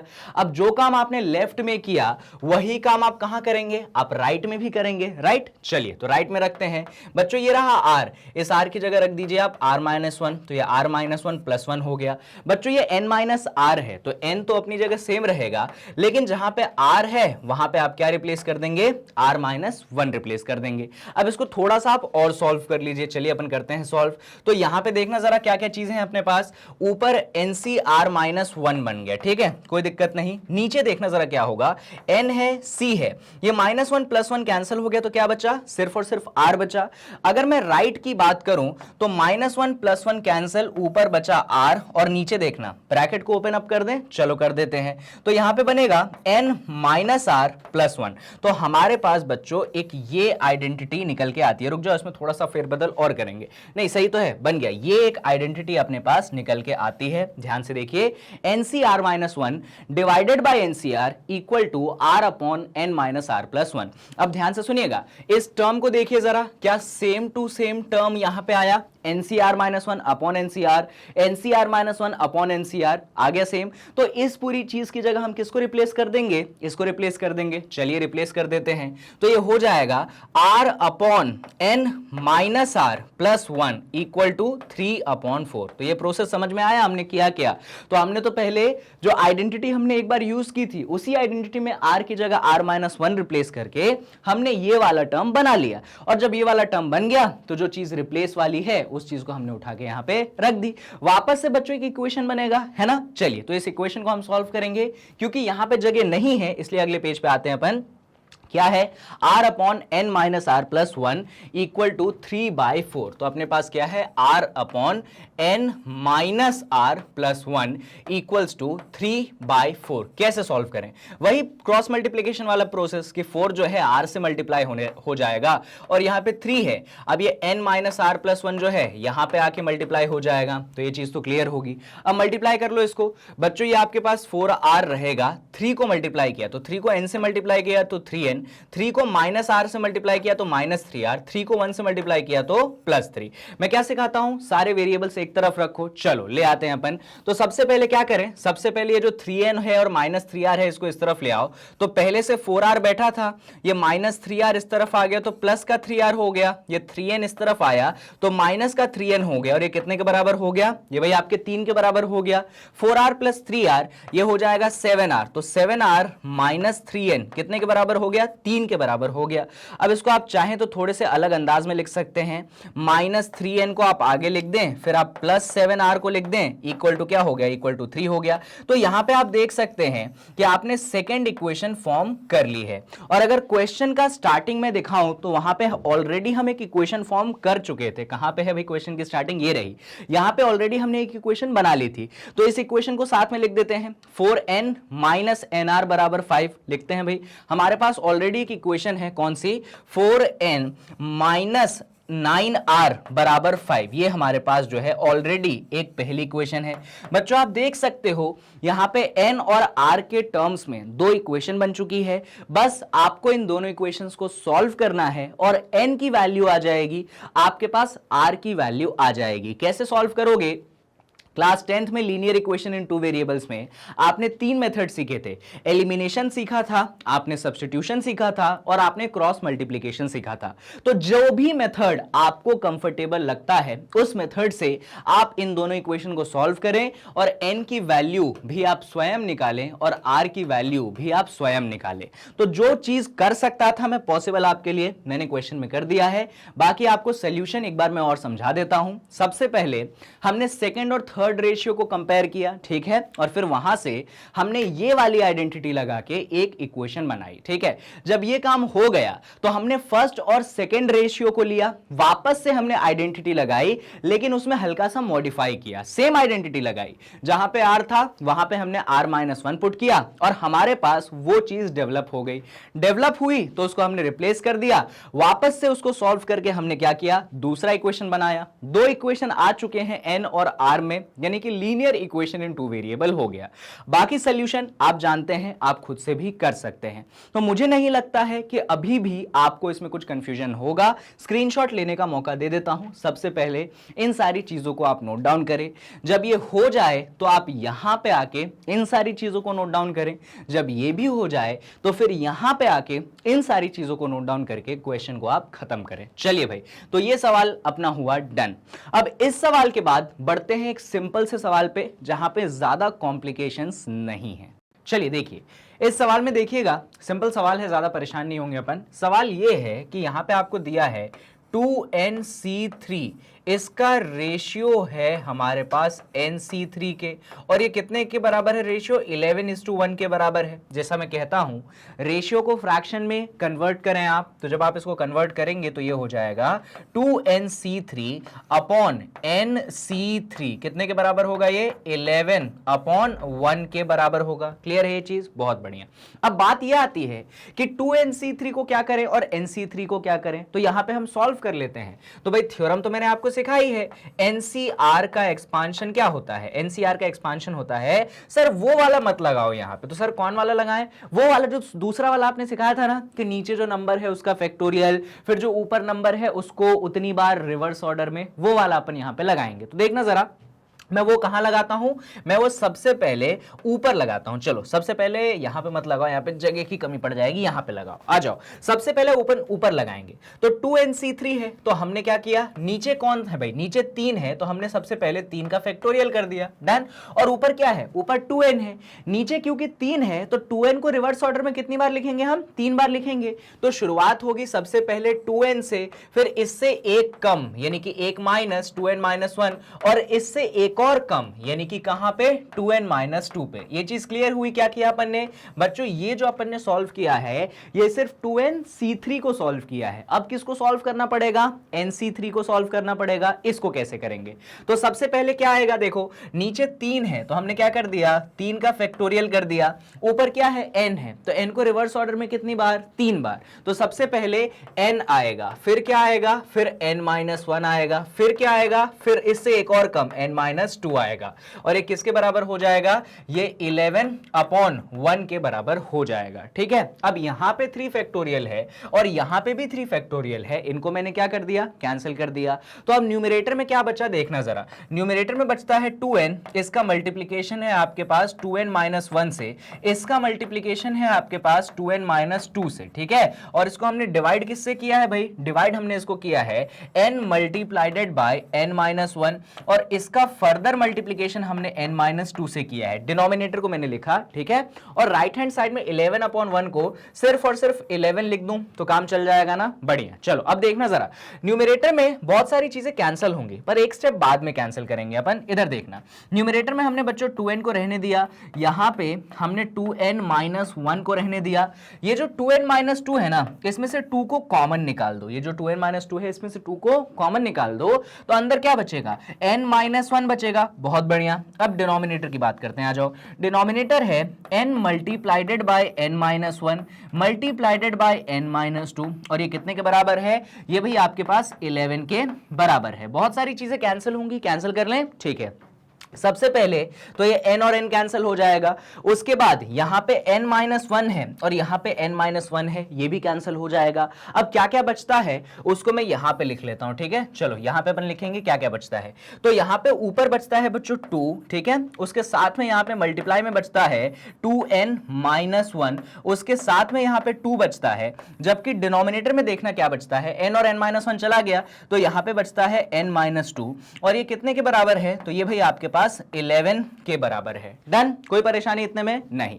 तो चलिए अब इन सारी चीजों को लेकर अपन अगले पेज पे चलते हैं। क्या क्या चीजें हैं अपने पास? जितना मुझे याद है अपने पास 2 है, इसमें हमने मल्टीप्लाई किया है 2n माइनस 1 का, इसमें और हमने मल्टीप्लाई किया है 2 का, ठीक है। और डिनोमिनेटर में क्या है अपने पास? सिर्फ और सिर्फ अपने पास डिनोमिनेटर में n माइनस 2 है, जबकि राइट हैंड साइड में क्या है अपने पास 11 है। अब मेरी बात ध्यान से सुनना, ये वाला 2 और ये वाला 2 आपस में मल्टीप्लाई होकर क्या बना देंगे? 4 बना देंगे। तो ये 4 टाइम्स ऑफ 2n माइनस 1 हो जाएगा, जबकि डिनोमिनेटर में तो अपने पास n माइनस 2 था, और ये कितने के बराबर? 11 के बराबर। डन। चलिए अब क्या करें, ये जो n माइनस 2 डिनोमिनेटर में है इसको मैं उस तरफ मल्टीप्लाई में भेज दूं तो ये हो जाएगा 4 times of 2n minus 1 equals to 2n minus 11 लिख दिया गलती से मैंने, माफ कर दो भाई। 2n माइनस 1 ये इधर चला गया, 11 टाइम्स ऑफ n माइनस 2, ठीक है। चलो अब मल्टीप्लाई करते हैं, 4 को यहां पे भी 4 को यहां पे भी, 4 इंटू 2 क्या बन गया? 8n बन गया, बीच में माइनस साइन, 4 इंटू 1 क्या बन गया? 4 बन गया। इधर भी मल्टीप्लाई कर दो, 11 into n 11 into 2 11 into n 11n बन गया, माइनस साइन 11 2 सा क्या बन गया? 22 बन गया। अब देखना मेरी बात, सुनना ध्यान से, माइनस 22 को बच्चों इस तरफ ले आओ, 8n को इस तरफ भेजना है, माइनस 22 को इस तरफ लाएंगे। माइनस 22 इस तरफ आए तो प्लस का 22 बन गया, यहां पे माइनस का 4 है, 8n को हमने उस तरफ भेज दिया तो 11n पहले से है, 8n उस तरफ गया तो माइनस का 8n हो गया। 22 में से 4 घटाओगे तो 18 मिलेगा, ये 11 में से 8 घटाओगे तो 3n मिलेगा। अब क्या करूं? 3 से डिवाइड कर दो दोनों साइड, बहुत बढ़िया। तो जब अपन 3 से डिवाइड करेंगे तो ये 18/3 बराबर क्या आ जाएगा? n। 18/3 कितना होता है? 6 होता है, यानी कि n की वैल्यू बच्चों हमें कितनी मिल गई? n की वैल्यू हमें यहां पे 6 मिल चुकी है। लीजिए हमने n की वैल्यू निकाल ली। हमें क्या करना था? तो हमें n की वैल्यू फाइंड करनी थी, हमने n की वैल्यू निकाल ली। तो क्वेश्चन बहुत सिंपल था। अगर आपको मेरी बताई प्रॉपर्टी याद है तो एक बार चेक कर लीजिए, कहीं पे सॉल्यूशन में एरर हो तो कमेंट सेक्शन में मेंशन कर दीजिएगा, मैं उसको अगले वीडियो में सुधार दूंगा। वैसे तो मुझे नहीं लगता है कि कहीं एरर है, फिर भी चेक कर लेते हैं अपन एक बार, आप भी मेरे साथ चेक कर लीजिए। 2n है, 2n माइनस 1 है, फिर अपने पास 2n माइनस 2 आएगा, नीचे 3 फैक्टोरियल आएगा, n है, n माइनस 1 है, फिर n माइनस 2 है, ठीक है। 3 फैक्टोरियल कैंसिल हो गया, 2 इंटू 2 अपन ने 4 कर दिया, ये 2n माइनस 1 बचा, नीचे n माइनस 2 बचेगा। हाँ मेरे हिसाब से तो सब कुछ सही है बच्चों, कोई परेशानी नहीं। बाकी कुछ मिस्टेक लगे तो जरूर बताइएगा। स्क्रीनशॉट ले लिया ना आप लोगों ने? ठीक है, चलिए भाई, तो ये सवाल भी निपट गया, सिंपल था। इसके बाद बच्चों एक और सवाल करते हैं, ये भी सिंपल सवाल है, ज्यादा कॉम्प्लिकेटेड नहीं है। आइए देखते हैं क्या गिवन है। हमारे पास दो चीजें गिवन है। सबसे पहली चीज क्या गिवन है उसको लिखते हैं। तो सबसे पहली चीज ये गिवन है कि NPR जो है ये बराबर है NPR प्लस 1 के, ठीक है। एक तो ये गिवन है, इसके साथ में दूसरी चीज गिवन है। पहले इसको सॉल्व कर लें क्या? चलो पहले इसको सॉल्व कर लेते हैं बच्चों। इसको सॉल्व करने के लिए आपको NPR का फॉर्मूला आना चाहिए। किसका फॉर्मूला आना चाहिए? NPR का फॉर्मूला आना चाहिए। और मैंने सिखाया है कि NPR जो होता है वो होता है n factorial divided by n minus r का फैक्टोरियल। याद है NPR का ये फॉर्मूला बनता है। तो ये फॉर्मूला हम LHS में भी लगाएंगे और RHS में भी लगाएंगे। तो LHS है NPR, ये तो डायरेक्ट बन गया n factorial upon n minus r का फैक्टोरियल। अब RHS कैसे सॉल्व करोगे? तो RHS में तो सर नीचे r प्लस 1 आ गया, कोई घबराने की जरूरत नहीं। फॉर्मूले के पैटर्न को समझिए, जो ऊपर वाली चीज है उसका फैक्टोरियल और नीचे कैसे आता है, तो ऊपर में से नीचे को घटा के उसका फैक्टोरियल, ये पैटर्न है। इस पैटर्न को यहां पे अप्लाई करिए।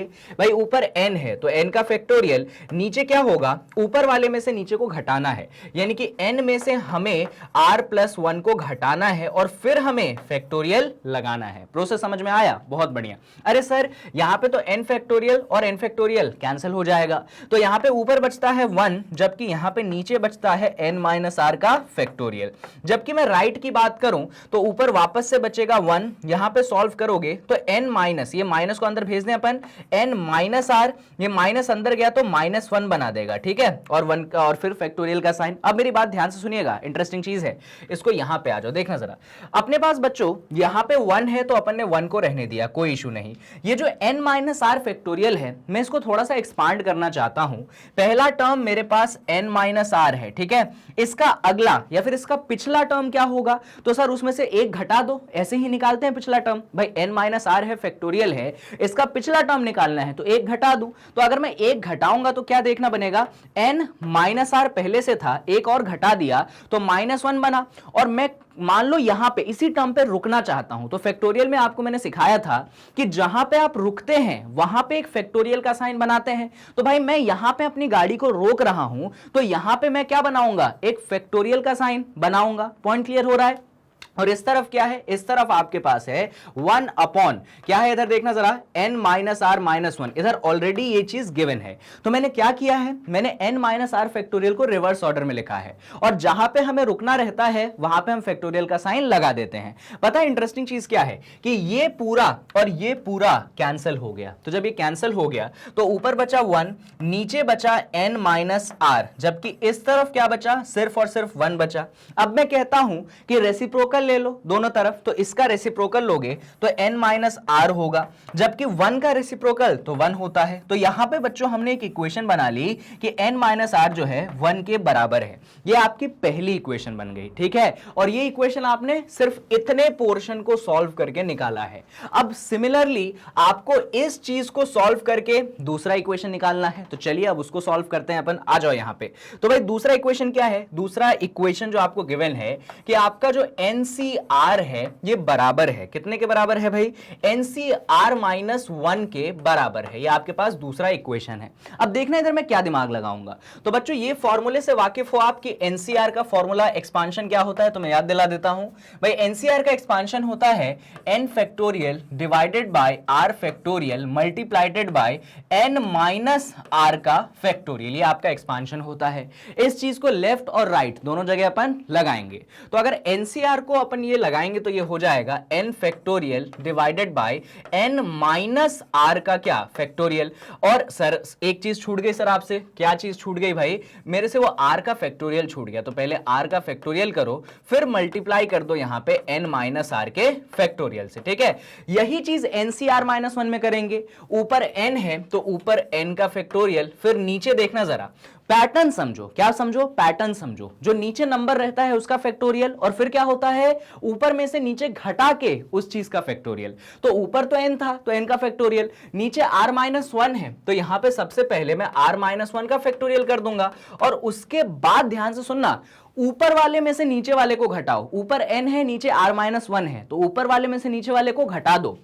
भाई ऊपर n है नीचे r-1 है, तो ये मैंने घटा दिया, और घटा के क्या, फैक्टोरियल। अगर आप पैटर्न समझते हैं किसी फॉर्मूले का तो वो पैटर्न आप कहीं पे भी अप्लाई कर सकते हैं। फॉर्मूला रटने की कोशिश करोगे तो बात नहीं बनेगी, लेकिन उसका पैटर्न समझोगे कि यार वो फॉर्मूला किस पैटर्न में अप्लाई हो रहा है, फिर इफेक्टिवली आप उसको अप्लाई कर पाएंगे। चलिए अब इसको इधर और इधर, अरे सर कुछ चीजें कैंसिल हो सकती है, बिल्कुल, ये जो n फैक्टोरियल है आपके n फैक्टोरियल से कैंसिल हो जाएगा, यानी कि ऊपर बचेगा सिर्फ और सिर्फ आपके पास 1। अब इधर मेरी बात ध्यान से सुनिएगा, नीचे क्या क्या बचा है, यहां पे r फैक्टोरियल है, यहां पे सर n-r का फैक्टोरियल है, जबकि इस तरफ अगर मैं बात करूं बच्चों, न्यूमरेटर तो अभी भी 1 बचा है, सब कैंसिल हो चुका है। यहां पे वापस से r-1 का फैक्टोरियल है, और यहां पे इसको सॉल्व करना जरा ध्यान से देखना जरा, अगर ब्रैकेट को ओपन अप कर दूं बच्चों में, तो यहां पे बाहर तो n है, माइनस अंदर चला गया, minus into r, minus r, minus minus plus 1, यहां पे कुछ ऐसा सा बन गया। ये चीज कहीं पे प्रॉब्लमेटिक है क्या? नहीं। अब सुनिएगा मैं क्या करूंगा, यहां पे बच्चों 1 को 1 रहने देंगे हम, कोई इशू नहीं। बच्चों ये जो r है मैं इसको लिखूंगा r मल्टीप्लाइडेड बाय r माइनस 1। लिख सकता हूं कि नहीं लिख सकता हूं भाई? पहला टर्म r फैक्टोरियल है ना, अगला टर्म उससे एक कम यानी कि r माइनस 1, और मान लो मुझे यहीं पे रुकना है तो यहां पे फैक्टोरियल का साइन बना दूंगा। क्लियर? बहुत बढ़िया। अच्छा यहां पे जो n माइनस r है इसको चेंज मत करिए, इसको रहने दीजिए n माइनस r फैक्टोरियल, कोई दिक्कत नहीं। अब इधर देखना राइट में, यहां पे न्यूमरेटर में 1 है हम रहने देंगे, डिनोमिनेटर की बात करूंगा मैं, यहां पे r माइनस 1 का फैक्टोरियल है, रहने दो, कोई परेशानी नहीं। अब मेरी बात यहां पे ध्यान से सुनना, n माइनस r प्लस 1 मैं इसको एक्सपांड करना चाहता हूं तो सबसे पहला टर्म क्या आएगा? सबसे पहला टर्म तो n माइनस r प्लस 1 आएगा। अब इससे एक कम यानी कि एक का सब्सट्रैक्शन। अब देखना जरा, n माइनस r प्लस 1 था, इसमें से एक घटाऊंगा तो जो प्लस 1 है वो कैंसिल होगा कि नहीं होगा? वापस से मेरी बात सुनो भाई, n माइनस r प्लस 1 का फैक्टोरियल था, पहला टर्म तो n माइनस r प्लस 1 आ गया। अब अगला टर्म कैसे निकालूंगा? तो जो n माइनस r प्लस 1 है इसमें से एक को क्या करूंगा? सब्सट्रैक्ट करूंगा। जब मैं एक को सब्सट्रैक्ट करूंगा तो ये जो प्लस 1 है उस सब्सट्रैक्शन से क्या हो जाएगा? कैंसिल हो जाएगा। प्लस 1 है, अपन ने माइनस 1 किया तो प्लस 1 माइनस 1 कैंसिल। तो बचा क्या अपने पास? तो अपने पास बचेगा अगला टर्म n माइनस r, और मान लो मेरे को गाड़ी यहीं पे रोकनी है तो मैं क्या लगा दूंगा? यहां पे फैक्टोरियल का साइन लगा दूंगा, बात खत्म। अब बहुत सारी चीजें कैंसिल होंगी एक बार में, देखना जरा, यहां पे r माइनस 1 फैक्टोरियल है, यहां पे r माइनस 1 फैक्टोरियल है, कैंसिल। यहां पे n माइनस r फैक्टोरियल है, यहां पे n माइनस r फैक्टोरियल है, कैंसिल। अब क्या क्या बचा उनको लिखते हैं। तो भाई न्यूमरेटर में बचा है 1, जबकि डिनोमिनेटर में यहां पे सिर्फ और सिर्फ बचा है r, ठीक है। जबकि राइट की बात करूं, यहां पे न्यूमरेटर में बचा है 1, जबकि डिनोमिनेटर में बचा है n माइनस r प्लस 1। ध्यान से देखो, तो यहां पे ये कोई चीज ऐसी बनती है। सर इसके बाद हम सभी लोग जानते हैं कि रेसिप्रोकल लेंगे, चलिए ले लेते हैं भाई रेसिप्रोकल। तो अगर आप रेसिप्रोकल लेंगे तो दोनों साइड लेंगे, तो 1 अपॉन r का रेसिप्रोकल क्या आता है? r आता है। जबकि इस चीज का रेसिप्रोकल क्या होगा? इस चीज का reciprocal n minus r plus 1 होगा। अब यहां पे इसको थोड़ा सा सॉल्व करते हैं, सारी चीजें एक तरफ, नंबर को उस तरफ रहने दो। तो यहां पे अपन माइनस आर को इस तरफ ले आते हैं, पहले से ही आर था, माइनस आर इस तरफ आया तो प्लस का आर, ये एन पहले से ही प्लस का एन था, इस तरफ आया तो माइनस का एन, और ये कितने के बराबर हो गया भाई? 1 के बराबर हो गया।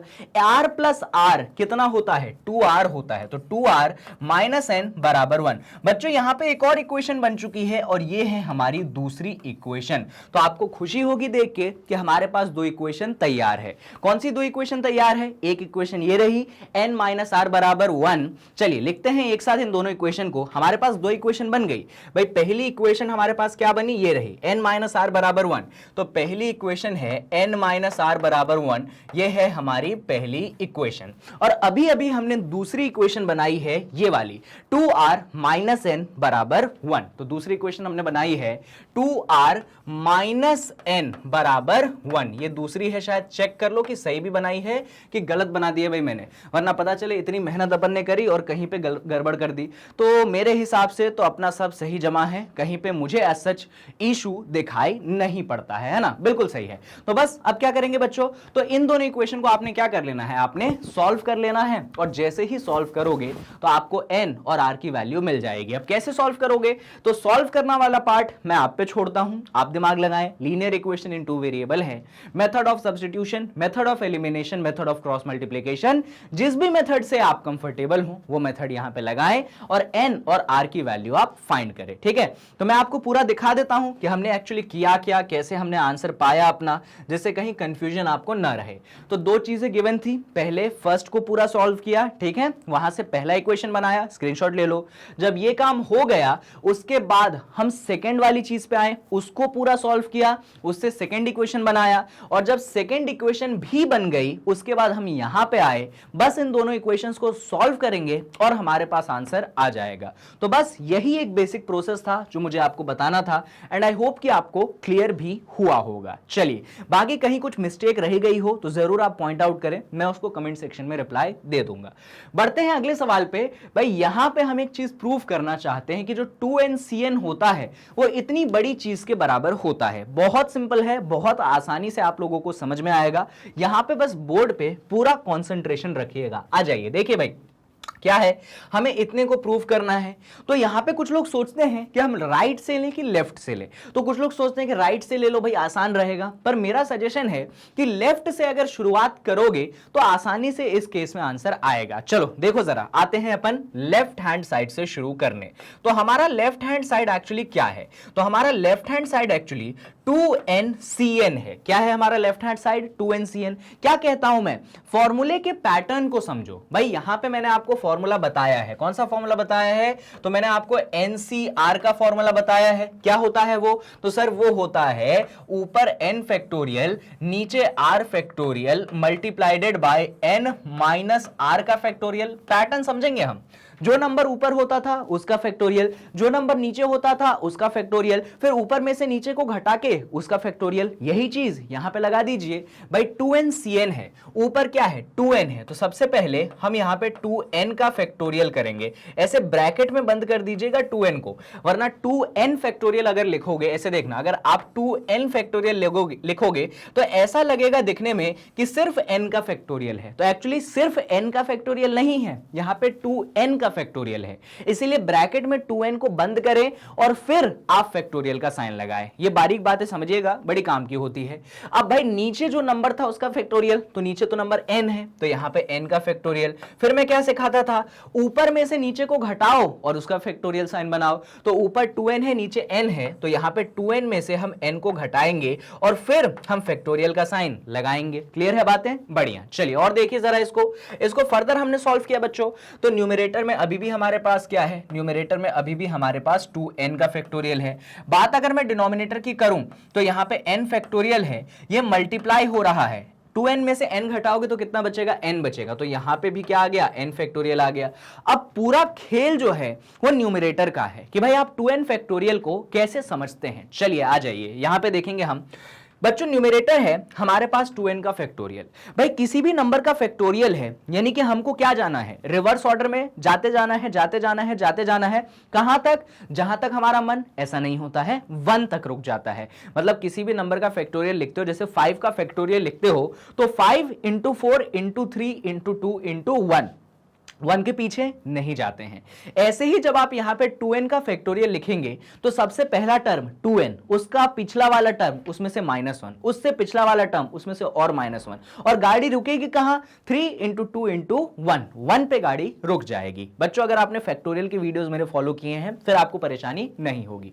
चलिए भाई, तो 2n का फैक्टोरियल हम लिखते हैं। तो सबसे पहला टर्म आएगा 2n, ठीक है। उसका अगला टर्म आएगा 2n में से क्या घटा दूं मैं, 1 घटा दूं तो 2n -1। अब इसमें से एक बार और 1 घटा दूं तो क्या मिलेगा, 2n -2। इसमें से एक बार और 1 घटा दूं तो क्या मिलेगा, मुझे 2n -3 मिलेगा। ऐसे ही मैं गाड़ी चलता चला जाऊंगा।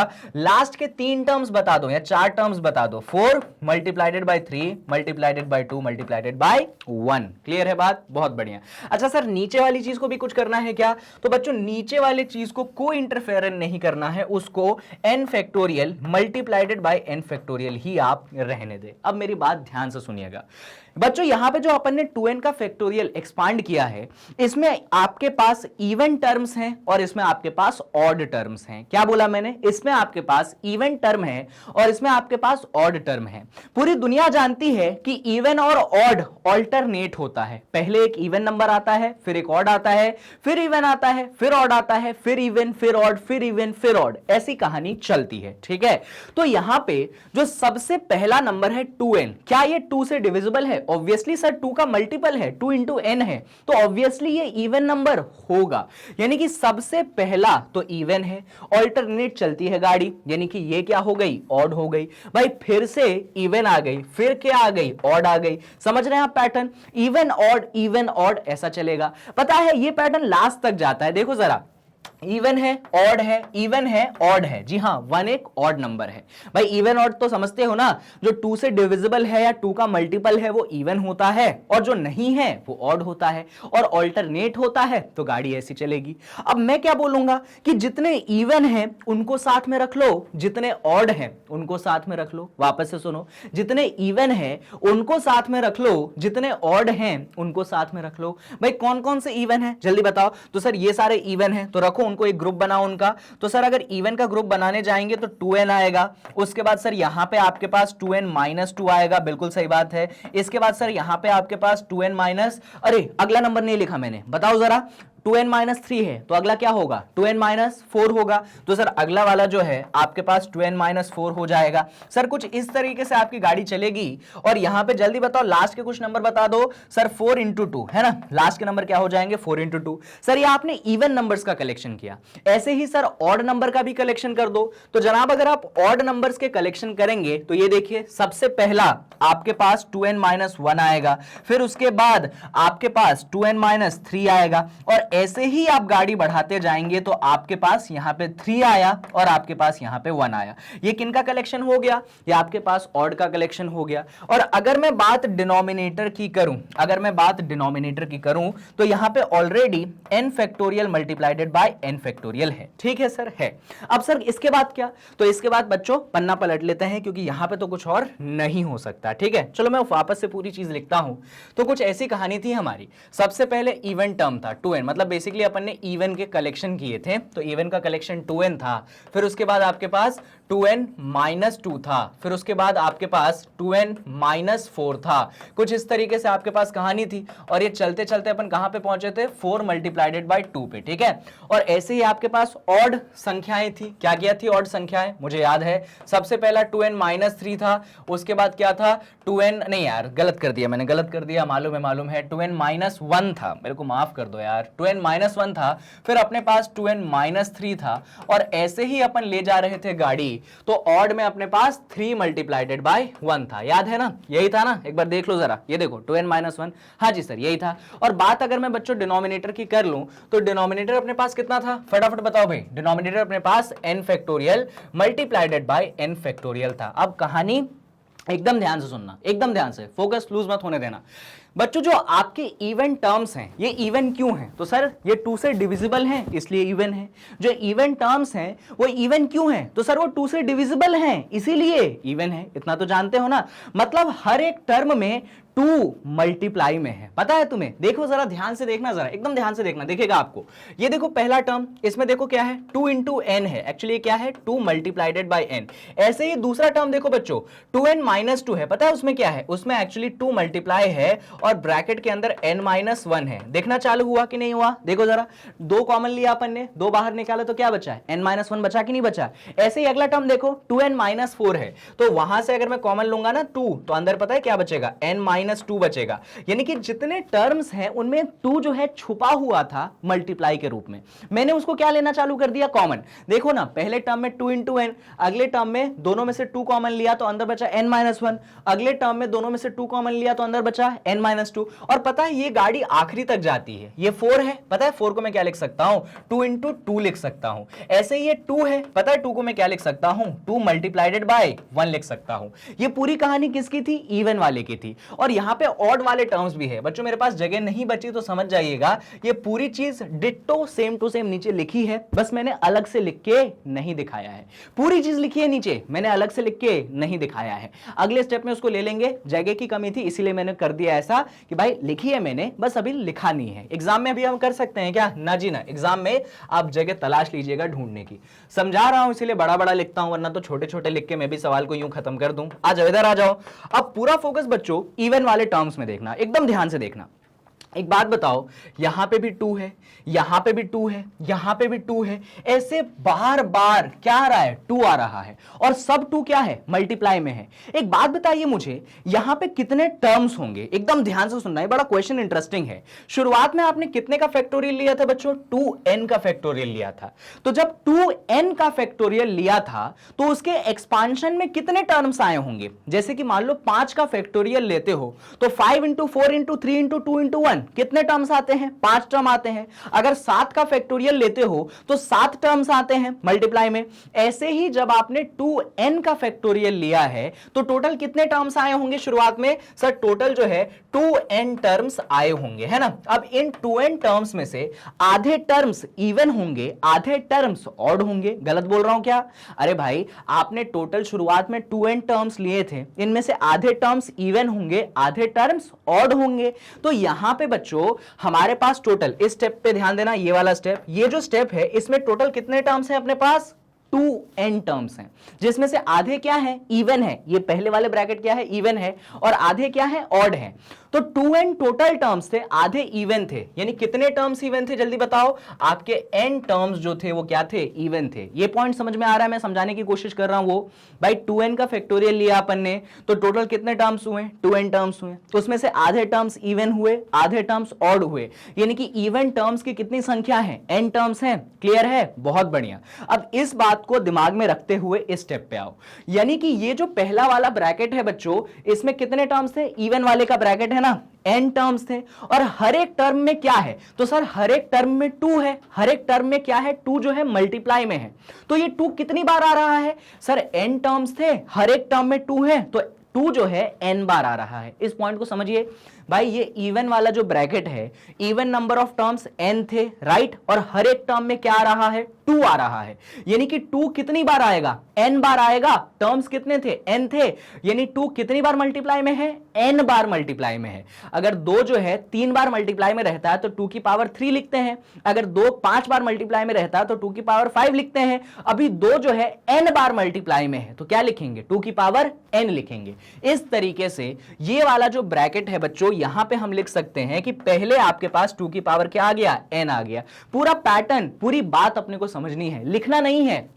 डायरेक्ट हम लिख सकते हैं, आपको पूरे नंबर मिलेंगे, पर आपको क्लैरिटी तो होनी चाहिए। एग्जाम में सेम क्वेश्चन भी आ सकता है, नहीं भी आ सकता है। उस केस में ये बातें याद आएंगी आपको। अच्छा, हमने तो 2 को अलग थलग कर दिया, n बार है तो 2 की पावर n लिख दिया। सर बचा क्या अपने पास? तो देखना बचा क्या। यहां से बचता है अपने पास सर n, यहां से बचता है सर अपने पास n, फिर यहां से क्या बचा सर? यहां पे सर बचा n-1। सर यहां पे क्या बचा सर? यहां पे सर बचा n-2। ऐसे ही सर गड्डी अपनी चली चली चली, यहां से 2 गया, एक 2 बचा, यहां से 2 गया, एक 1 बचा। देख रहे हो पैटर्न? समझ रहे हो? अरे यार मिट क्यों नहीं रहा? यहां पे 2 बचा और यहां पे क्या बचा? 1 बचा। तो यहां तक कहानी अपनी ऐसी चलेगी। अब देखो इतनी कहानी समझ में आई है ना? तो सब में से 2 कॉमन निकाल के 2 की पावर n, बचे कुछ टर्म्स को अपन ने साथ में रख दिया। अच्छा, ऑड वाली गाड़ी अभी भी है, पर वापस से उसको नहीं लिखूंगा क्योंकि मेरे पास जगह नहीं है। बाद में लास्ट में लिख देंगे अपन। इधर आ जाओ, इधर आ जाओ। तो यहाँ पे n फैक्टोरियल मल्टीप्लाइडेड बाय क्या? n factorial. अब बच्चों थोड़ा सा एक ध्यान से मेरे को बताओ, n फैक्टोरियल का मतलब समझते हो आप? हाँ सर समझते हैं ना। n फैक्टोरियल का मतलब n multiplied by n-1 मल्टीप्लाइडेड bye n-2 मल्टीप्लाइडेड bye n-3 मल्टीप्लाइडेड bye dot dot dot dot dot 2 into 1। याद आ गया क्या? यानी कि बच्चों ये जो मैंने लिखा है ये एक्चुअली कौन है? ये एक्चुअली मेरा n फैक्टोरियल है। जी हाँ, ये एक्चुअली क्या निकला है? अपना n फैक्टोरियल निकला है। तो यहां पे अपन क्या करेंगे? यहां पे अपन अगले पेज में आ जाते हैं क्योंकि जगह अपने पास है नहीं, देखते जाना। तो ये चीज 2 की पावर n बना, और ये जो मल्टीप्लीकेशन है एक्चुअली कौन है बच्चों? अपना n फैक्टोरियल है। तो अपना क्या बन जाएगा? देखो जरा, यहां पे जो पहला वाला इवन वाला ब्रैकेट था उसमें 2 की पावर n तो था ही, जो बची कुची चीज थी वो क्या बन गई? वो n फैक्टोरियल बन गई। और दूसरा वाला ब्रैकेट एक्चुअली कौन सा था? अपने पास ऑड वाला टर्म्स था। ठीक है, तो अब तब से लिख नहीं रहे थे जगह के कारण, जगह की कमी के कारण, अब लिख देते हैं। चलिए, तो ऑड वाले टर्म्स कैसे कैसे थे मैं लिख देता हूं। सबसे पहला टर्म था 2n-1, उसके बाद था 2n-3, उसके बाद था, ऐसे ही चले गए अपन, फिर था 2n-5, और ऐसे ही जाते जाते जाते लास्ट में क्या बचेंगे अपने पास? 3 into 1। ये आपके ऑड टर्म्स आ गए। क्लियर है ना? और बच्चों नीचे क्या है जल्दी बताओ? सर नीचे तो अपना n फैक्टोरियल जो है वो 2 बार मल्टीप्लाई में है। अच्छा, कुछ दिख रहा है कैंसिल होने लायक? मुझे तो दिख गया। हाँ जी सर, एक चीज कैंसिल हो जाएगी। ये जो n फैक्टोरियल है इस n फैक्टोरियल से कैंसिल हो गया कि नहीं हो गया? सर हो गया। तो ऊपर एक्चुअली क्या बचा? 2 की पावर n बचा। और यहां पे इस ब्रैकेट में देखना जरा क्या बचा। सर इस ब्रैकेट में बचता है हमारे पास 2n-1 मल्टीप्लाइडेड बाय 2n-3 मल्टीप्लाइडेड बाय, ऐसे ही ले जाएं अपन तो 2n-5। बेसिकली सारे ऑड नंबर्स का कलेक्शन है। तो अगर मैं लिखूंगा तो यहां पे हो जाएगा 5 मल्टीप्लाइडेड बाय 3, अरे मल्टीप्लाइडेड बाय 1, है ना? ये अपने पास किसका बचा कलेक्शन? ऑड का बचा। और नीचे क्या बचा जल्दी बताओ? तो नीचे तो सर अपने पास n फैक्टोरियल बचा है। सर क्या यही प्रूफ करना था क्या? हाँ यही प्रूफ करना था, बस इसको थोड़ा सा अपन रिवर्स कर देते हैं। जो अपन ने ऑड नंबर्स का कलेक्शन ऐसे लिखा है, इसको 1 से लेकर वैसे लिख देते हैं, मतलब रिवर्स कर देते हैं। 2n माइनस पे शुरू किया, 1 पे खत्म किया, रिवर्स कर देते हैं। 1 पे शुरू किया और 2n माइनस 1 पे खत्म किया, बस रिवर्स कर रहा हूं, ठीक है। तो यहां पे 2 की पावर n रहेगा ही रहेगा, कोई बात नहीं। रिवर्स कर दो फटाफट। तो सबसे पहले 1 आया, फिर क्या आया, 3 आया, फिर क्या आया, 5 आया, और ऐसे गड्डी चली चली चली अपनी। फिर देखो यहां पे क्या आया, 2n माइनस 5 आया, फिर क्या आया जल्दी बताओ, 2n माइनस 3 आएगा, और फिर क्या आएगा जल्दी बताओ भाई, 2n माइनस 1 आएगा। इस तरीके से अपनी गड्डी रुक गई। और नीचे क्या है जल्दी बताओ भाई, नीचे अपने पास तो बच्चों n फैक्टोरियल लिखा ही लिखा है। तो ये अपना फाइनल आंसर बनेगा। एक बार चेक कर लो क्या जो हमें प्रूफ करना था वही है। तो 2 की पावर n 135 2n माइनस 1। अब वो तो और शॉर्टकट वाले निकले, उन्होंने तो इधर के टर्म भी नहीं लिखे। हम अच्छे हैं कि हमने लिख दिए, पर आप मिटाना मत, मिटा भी दोगे तो कोई इशू नहीं है।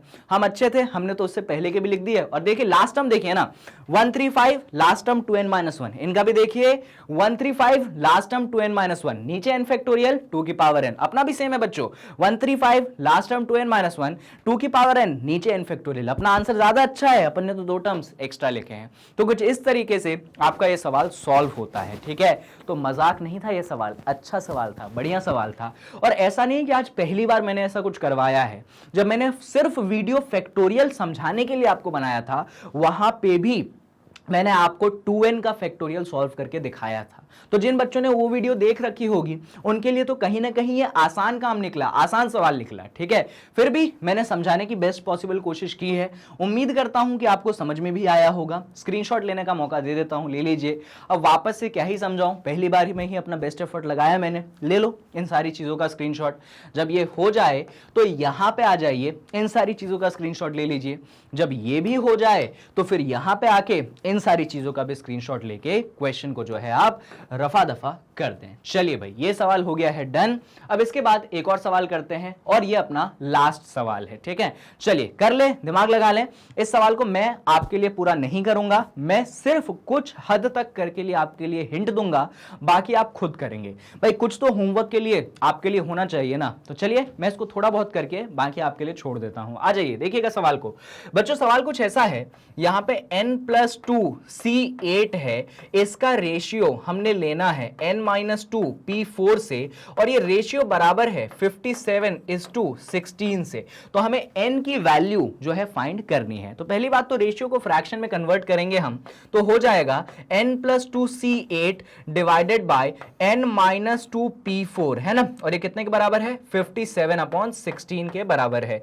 बच्चों अगर यहां पे आप सवाल को सॉल्व करना चाहते हैं, चलो मैं पूरा ही कर देता हूं तुम्हारे लिए, तुम्हारे साथ गलत नहीं होना चाहिए भाई, तुम्हें समझ आना चाहिए ये चीजें। देखना जरा, यहां पे आपको 2 फॉर्मूले लगाने पड़ेंगे। एक फॉर्मूला लगाना पड़ेगा NCR का, मैं यहां पे मेंशन कर देता हूं। आपको एक फॉर्मूला लगाना पड़ेगा बच्चों NCR का, अरे NC4 क्यों लिख दिया मैंने यार, NCR का, जो कि होता है n factorial divided by r factorial multiplied by n minus r factorial. तो एक तो ये लगाना पड़ेगा, और दूसरा फॉर्मूला लगाना पड़ेगा NPR का, जो कि होता है n factorial divided by n minus r का फैक्टोरियल, ठीक है। चलिए, तो ये 2 फॉर्मूले जो हैं हम यहां पे लगाएंगे।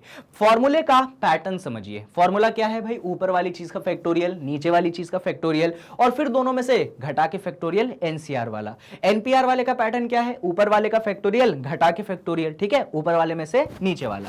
तो वही चीज आप यहां पे करिए भाई। न्यूमरेटर आपके पास n+2 C8 है ना। तो चलिए सबसे पहले हम न्यूमरेटर को फैक्टोरियल की मदद से सॉल्व करेंगे, ठीक है। तो क्या है, देखो फॉर्मूला देखो, ऊपर वाले का फैक्टोरियल, यानी कि हम क्या करेंगे, हम सबसे पहले n+2 का क्या कर देंगे भाई, फैक्टोरियल कर देंगे। ब्रैकेट में जरूर बंद कर देना, वरना वो लगेगा कि सिर्फ 2 का फैक्टोरियल है। फिर नीचे 8 है तो हम 8 का फैक्टोरियल कर देंगे। उसके बाद ऊपर में से नीचे को घटा देंगे, यानी कि यहां पे आप n+2 में से किसको घटा देंगे भाई, 8 को घटा देंगे, और फिर क्या लगा देंगे, फैक्टोरियल लगा देंगे। क्लियर है ये चीज, परेशानी तो नहीं, बढ़िया। अच्छा डिनोमिनेटर की बात कर लेते हैं जरा। n-2 P4 है बच्चों, ये वाला फॉर्मूला दिमाग में बिठाइए। n-2 यानी कि सबसे पहले आपके n-2 का फैक्टोरियल आ गया, बहुत शानदार। फिर देखना माइनस करो जल्दी, हाँ ये देखो क्या होता है, ऊपर में से नीचे को घटा के फैक्टोरियल। तो ऊपर अपने पास क्या है भाई, ऊपर अपने पास n-2 है, इसमें से हम किसको घटाएंगे, 4 को घटा देंगे और फिर क्या लगा देंगे, फैक्टोरियल लगा देंगे। और ये कितने के बराबर है भाई, ये आपके पास 57/16 के बराबर है। पॉइंट क्लियर हो रहा है, बहुत बढ़िया, बहुत जबरदस्त। आ जाओ, अभी जगह है क्या अपने पास यार, यहाँ पे तो नहीं है, अगले पेज पे आते हैं अपन। तो देखना जरा, न्यूमरेटर में अपने पास बच्चों क्या है, n+2 का फैक्टोरियल है। मेरी राइटिंग बहुत ही गंदी है और बहुत बड़ी है, इस कारण शायद आप लोगों को कई बार दिक्कत होती होगी, पर उसके लिए अब मैं कुछ नहीं कर सकता हूं, बचपन की राइटिंग है। यहाँ पे आपके पास क्या है, यहाँ पे आपके पास 8 फैक्टोरियल है। जरा बच्चों मैं कह रहा हूं, क्या कह रहा हूं मैं, इसको सॉल्व कर लो, इस वाले ब्रैकेट को सॉल्व कर लो। तो मल्टीप्लाई का साइन रहने दो, चलो फटाफट सॉल्व करते हैं अपन। इन दोनों को सॉल्व करो, ब्रैकेट को ओपन अप करो, फटाफट ओपन करो। तो यहाँ पे क्या बचेगा, n+2, यहाँ पे क्या है पहले से -8 और इसका क्या फैक्टोरियल। अच्छा डिनोमिनेटर की बात करो जल्दी से, डिनोमिनेटर क्या है दादा, यहाँ पे n-2 का फैक्टोरियल है, डन। और फिर क्या है जल्दी बताओ मुझे, डिनोमिनेटर बताओ भाई। डिनोमिनेटर में सर सब्सट्रैक्शन करना पड़ेगा ना, तो ब्रैकेट को खोलना पड़ेगा। चलिए खोल देते हैं। तो ब्रैकेट को खोलेंगे आप, तो यहाँ पे n-2 है और पहले से ही -4 बैठा है और इसका फैक्टोरियल कितने के बराबर है बच्चों, तो सर 57/16 के बराबर है। चलिए ब्रैकेट खोल दिया है तो थोड़ा सा सॉल्व कर ही लेते हैं, चलो, है ना। तो इस पूरी चीज के नीचे वाले स्टेप लिख रहा हूं, न्यूमरेटर को लिखता हूं मैं। सबसे पहले अपने पास n+2 का फैक्टोरियल है, नीचे देखना, नीचे यहां पे 8 है तो 8 का फैक्टोरियल मल्टीप्लाइडेड बाय, इसको सॉल्व करोगे तो 2 - 8 कितना होता है, -6 होता है। तो यहाँ पे n-6 का क्या हो जाएगा, फैक्टोरियल हो जाएगा। डिनोमिनेटर की बात कर लो, यहाँ पे n-2 है, सो सबसे पहले n-2 का फैक्टोरियल। डिनोमिनेटर की बात बताओ मुझे जरा, -2 - 4 कितना होता है, -6 होता है। तो यहां पे क्या हो जाएगा, n-6 का फैक्टोरियल। और ये कितने के बराबर होगा भाई, क्या दिया है हमको, 57/16 दिया है। मेरे हिसाब से बच्चों बहुत सारी चीजें कैंसिल होंगी, सर बहुत सारी चीजें तो नहीं, पर हाँ सर n-6 फैक्टोरियल और n-6 फैक्टोरियल कैंसिल तो होगा और हो गया।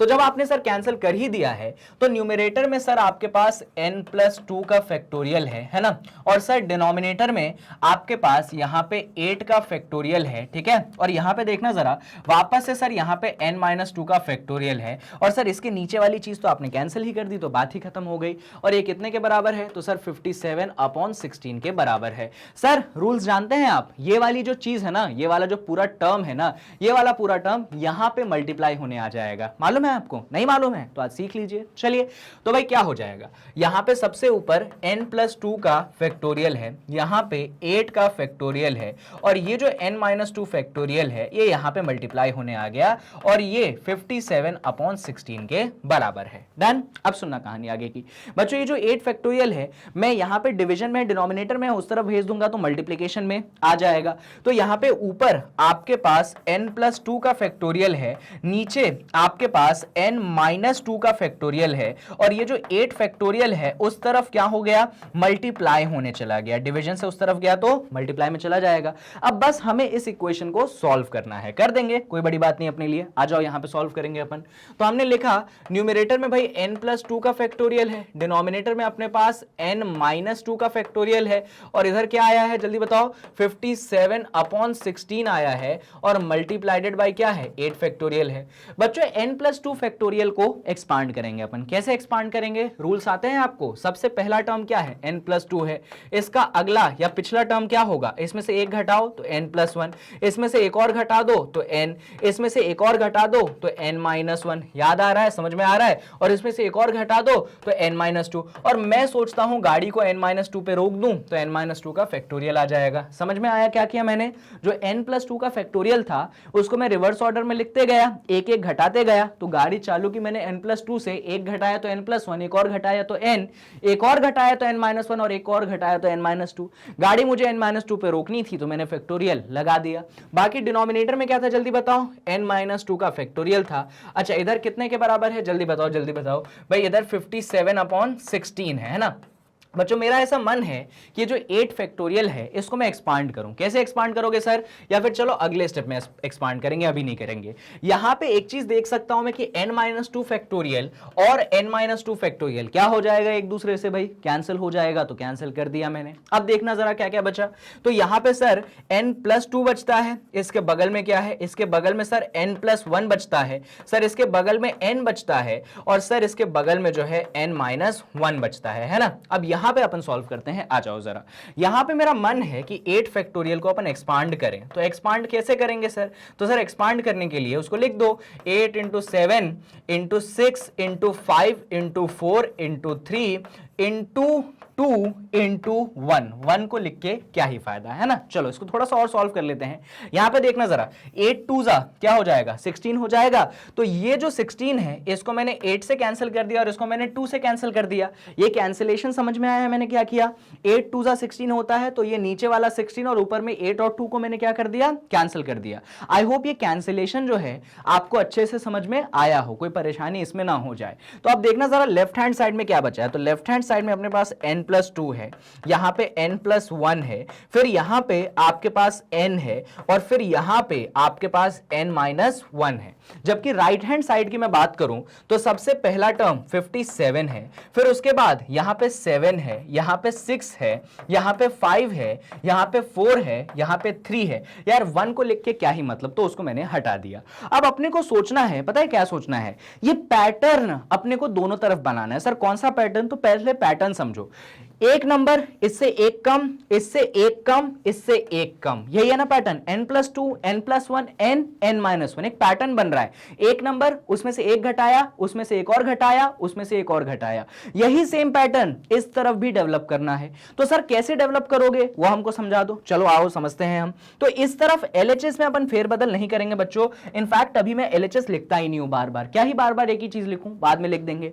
पूरा खेल जो है राइट हैंड साइड की तरफ अपन बढ़ाएंगे, पैटर्न डेवलप करना है भाई। 57 जो है खास नंबर है, पता है क्यों? क्योंकि 19 मल्टीप्लाइडेड बाय 3 क्या होता है? 57 होता है। आई होप आप लोग जानते हैं 19 3 क्या होता है? 57 होता है। यहां पे पहले से ही 7 लिखा है, मैंने रहने दिया, ठीक है। एक तो ये हो जाएगा। अच्छा एक और चीज मुझे दिख गई, मालूम है क्या? ये जो 6 है और 3 है, इन दोनों को कंबाइन कर दो। किसको कंबाइन कर देना? देखना एकदम ध्यान से देखना, चीजें समझ में आएंगी। ये जो 6 है और ये जो 3 है, इनको कंबाइन कर दो, इनको साथ में लिख दो। तो आपने क्या किया? 6 और 3 को साथ में लिख दिया, ठीक है। अभी क्या बच गया? ये सर 5 और 4 बच गया। तो मैं कहता हूं इस 5 और 4 को भी क्या लिख दो? साथ में लिख दो। अब देखना छोटा छोटा अपन ग्रुप बनाएंगे बच्चों। यहां पे 3 और 7 का ग्रुप बनाइए, यहां पे 6 और 3 का ग्रुप बनाइए, और यहां पे 5 और 4 का ग्रुप बनाइए, ठीक है। वापस से देखो भाई, यहां पे 57 को 19 × 3 लिखा था, इस 3 को 7 के साथ ग्रुप बना दिया, इस 6 को मैंने 3 के साथ ग्रुप बना दिया है, और इस 5 को मैंने 4 के साथ ग्रुप बना दिया है। ये ग्रुपिज्म क्लियर हुई? बढ़िया। अब इधर देखना जरा, तो यहां पे अपने पास 19 है, 3 7 होता है 21, 6 3 होता है 18, और 5 4 होता है 20। तो ये कुछ ऐसा बन गया। थोड़ा सा फेमिलियर हो रहे हैं अपन, ठीक है, हो रहे हैं तो फेमिलियर अच्छी बात है। अगले पेज पे बढ़ते हैं अपन। तो अपने पास लेफ्ट हैंड साइड अपन लिख सकते हैं अब। तो लेफ्ट हैंड साइड अपने पास है n+2, फिर है अपने पास n, फिर है नहीं n+1 था ना, मैं भी क्या बेवकूफ इंसान हूं यार, n+1 है, फिर अपने पास n है, और फिर अपने पास n-1 है।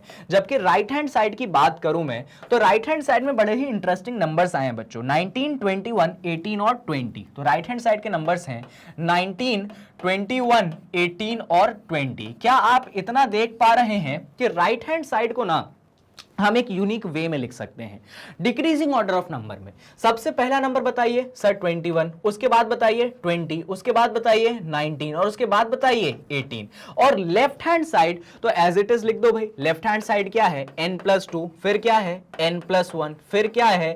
मल्टीप्लाइडेड बाय n, और फिर क्या है? फिर है आपके पास n-1। बच्चों हमें कंपैरिजन करना है।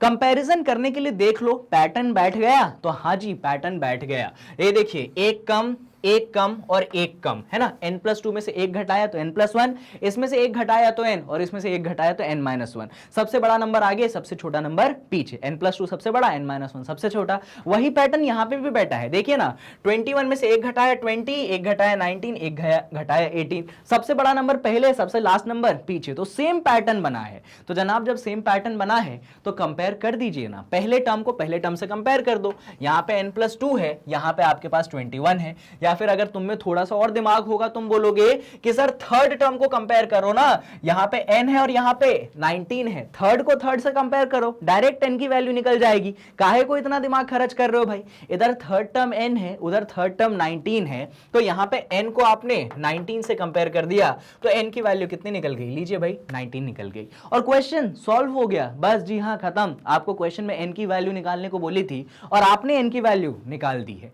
तो अगर इतना प्रोसेस आप कर पाते हैं तो समझिए कि आपको ये क्वेश्चन आता है। कहां से शुरू किया था अपन ने, यहां से शुरू किया था क्या, नहीं यहां से शुरू किया था। अब मैं समझाने में वापस से दूसरी बार नहीं समझाऊंगा, एक बार बढ़िया तरीके से समझा दिया है, नोट डाउन कर लीजिए सारी चीजें। यहां से कहानी चालू हुई, खत्म हुई कहानी यहां पे, उसके बाद हम यहां पे आए, इन सारी चीजों को हमने किया, बेसिकली हमने फॉर्मूला लगाया और कुछ नहीं किया। फिर जो चीजें कैंसिल हुई कैंसिल किया, फिर वो जो रिवर्स ऑर्डर वाला अपना खेल है वो किया, फिर ये ग्रुपिज्म किया अपन ने पहली बार जीवन में, ठीक है। और जब वो हो गई उसके बाद फाइनली अपन ने कंपेयर करके आंसर किया, ठीक है। तो इस तरीके से बच्चों अपना ये वीडियो जो है खत्म होता है और जो भी थ्योरम्स और क्वेश्चंस ऑन एनसीआर बन सकते थे मेरे हिसाब से, देखिए ऑब्वियसली मैं ऐसा कहूंगा तो झूठ होगा कि जितने भी क्वेश्चन हो सकते थे वो सारे कवर कर दिए, पर हां फिर भी जो एक वैरायटी ऑफ क्वेश्चन है, मैथ्स में वैरायटी की कभी कमी नहीं पड़ती बच्चों, इनफाइनाइट वैरायटीज ऑफ क्वेश्चन बन सकते हैं, पर हां जो बेसिक हो सकती थी एक वीडियो जो आपको रेडी कर दे इस टॉपिक से क्वेश्चन अटेम्प्ट करने के लिए, वो यहां पे मैंने देने को प्रयास किया है एंड आई होप कि आपको समझ में भी चीजें आई हैं। तो बस एंड करते हैं इस वीडियो को। तो इस वीडियो में बच्चों अपने पास इतना ही था, बाकी जाते जाते बता दूं कि मैग्नेट ब्रेन्स पे आप free of cost video lectures enjoy करते थे, करते हैं और आगे भी करते रहेंगे। साथ में बुक्स एंड ई बुक्स के बारे में स्टार्टिंग में भी बता दिया था मैंने कि इस वीडियो के डिस्क्रिप्शन बॉक्स में जाएं, फॉर्म की लिंक मिलेगी, उसको क्लिक करें, अपने डिटेल्स भरें और मैग्नेट ब्रेन्स की टीम जो है आपसे कॉन्टैक्ट कर लेगी, तो फिर आप उन बुक्स को अवेल कर सकते हैं, ठीक है। बाकी बता दूं कि भाई इतने सारे कोर्सेज हम आपके लिए लेकर आते हैं, हाई क्वालिटी वीडियो लेक्चर्स हम आपके लिए लेकर आते हैं, क्वालिटी तो आप देख ही चुके होंगे इस वीडियो में। साथ में एक और बात कि अगली वीडियो का सर टारगेट क्या होगा, तो यहां पे बच्चों अपन ने कॉम्बिनेशन समझ लिया कि क्या होता है, हमने एनसीआर से रिलेटेड बातें भी कर ली, फॉर्मूले भी डिस्कस कर लिए, थ्योरम और क्वेश्चन भी।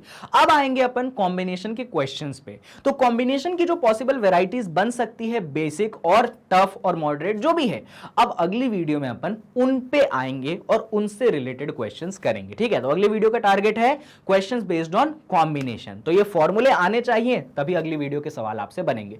So that's all for this video. Video को लाइक कीजिएगा, चैनल को सब्सक्राइब कीजिएगा, जितना हो सके वीडियो को शेयर कीजिएगा। बाकी मिलते हैं हम अगली वीडियो में जहां पे टारगेट बता चुका हूं। Till then keep studying from Magnet Brains, stay tuned at Magnet Brains and take care.